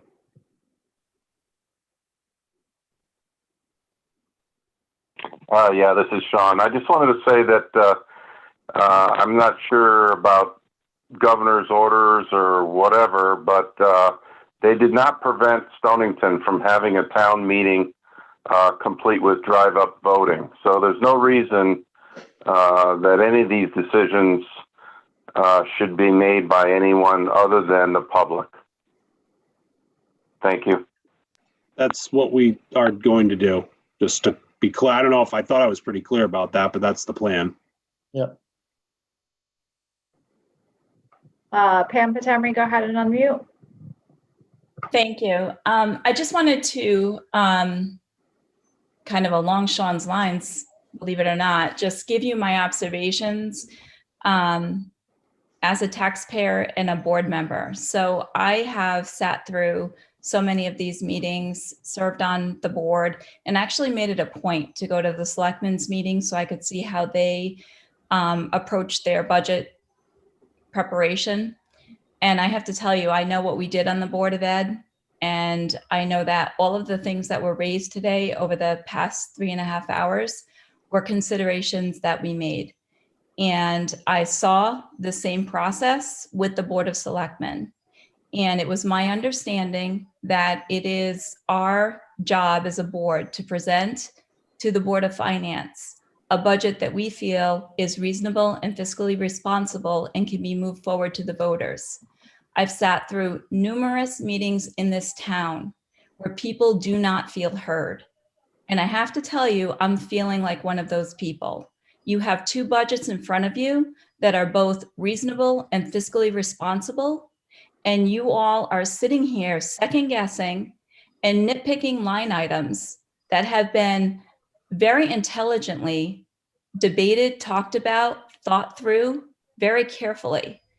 And you all owe it to the taxpayers of this town to move this budget to vote. If the taxpayers don't agree with us, they will let us know. But you will never convince me that anybody on this board single-handedly is in a position to make that decision for the taxpayers of this town. Thank you. Thank you, Pam. Brian Rathbun, go ahead.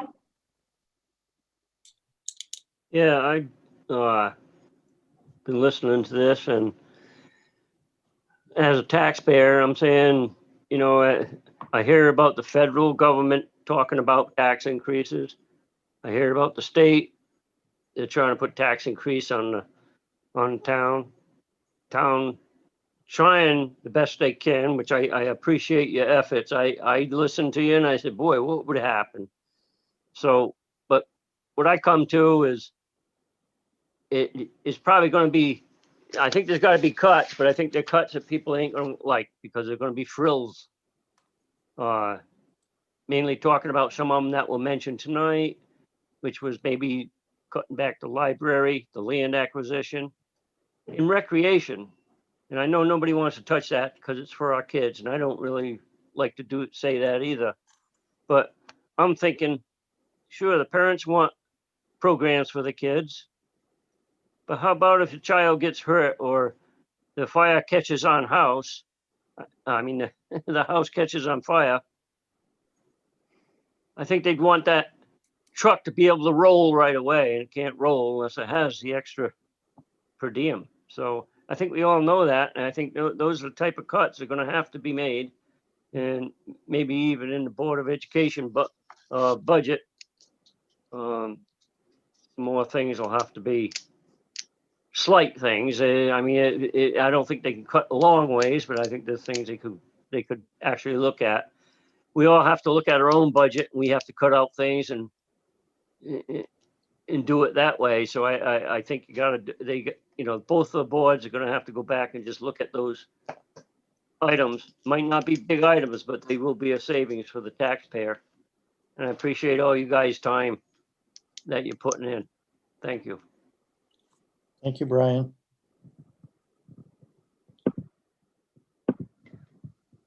Sean, go ahead. Yeah, I just wanted to add one thing after hearing from Pam.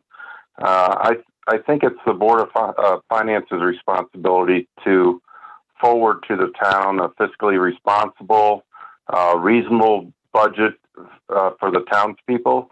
It's not necessarily their duty to forward everything that the requests that are provided by the Board of Selectmen and the Board of Education.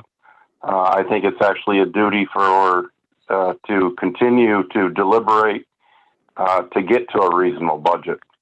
So I would argue her point and hope that you will continue to deliberate. There's such things in the budget still as an extra ZEO part-time position. There's land acquisition fund.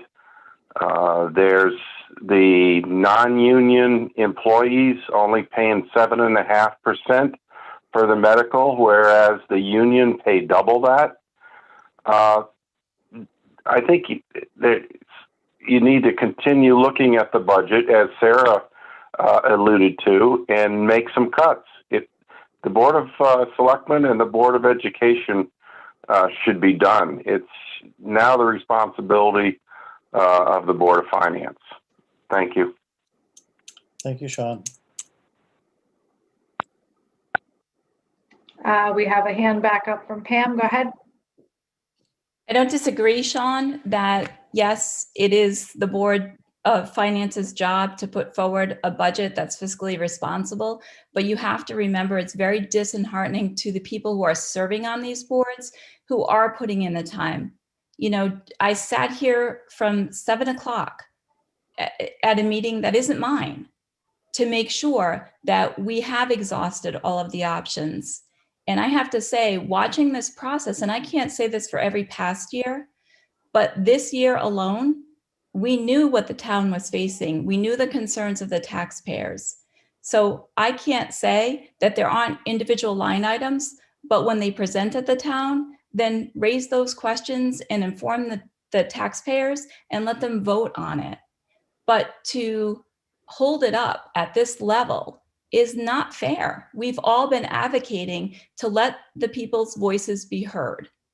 And this to me looks like, feels like, and I'm observing, it's an obstacle to the process.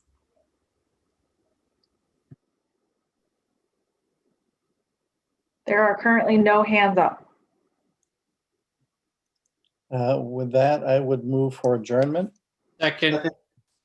Dan Smith's the second, and I'm going to say it's unanimous.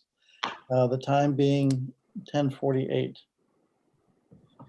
Everybody, thank you for your contributions. I know it seems like it's been dragged out, but you know, these are things that need to be talked about, and I want everybody to kind of voice in, make their contribution, and I know that we'll get to an endpoint that will be satisfying to all and still serve our townspeople. So thank you so much, and we will see each other next week. Thank you, Dan. Thank you. Night. Good night. Night, everyone. Good night.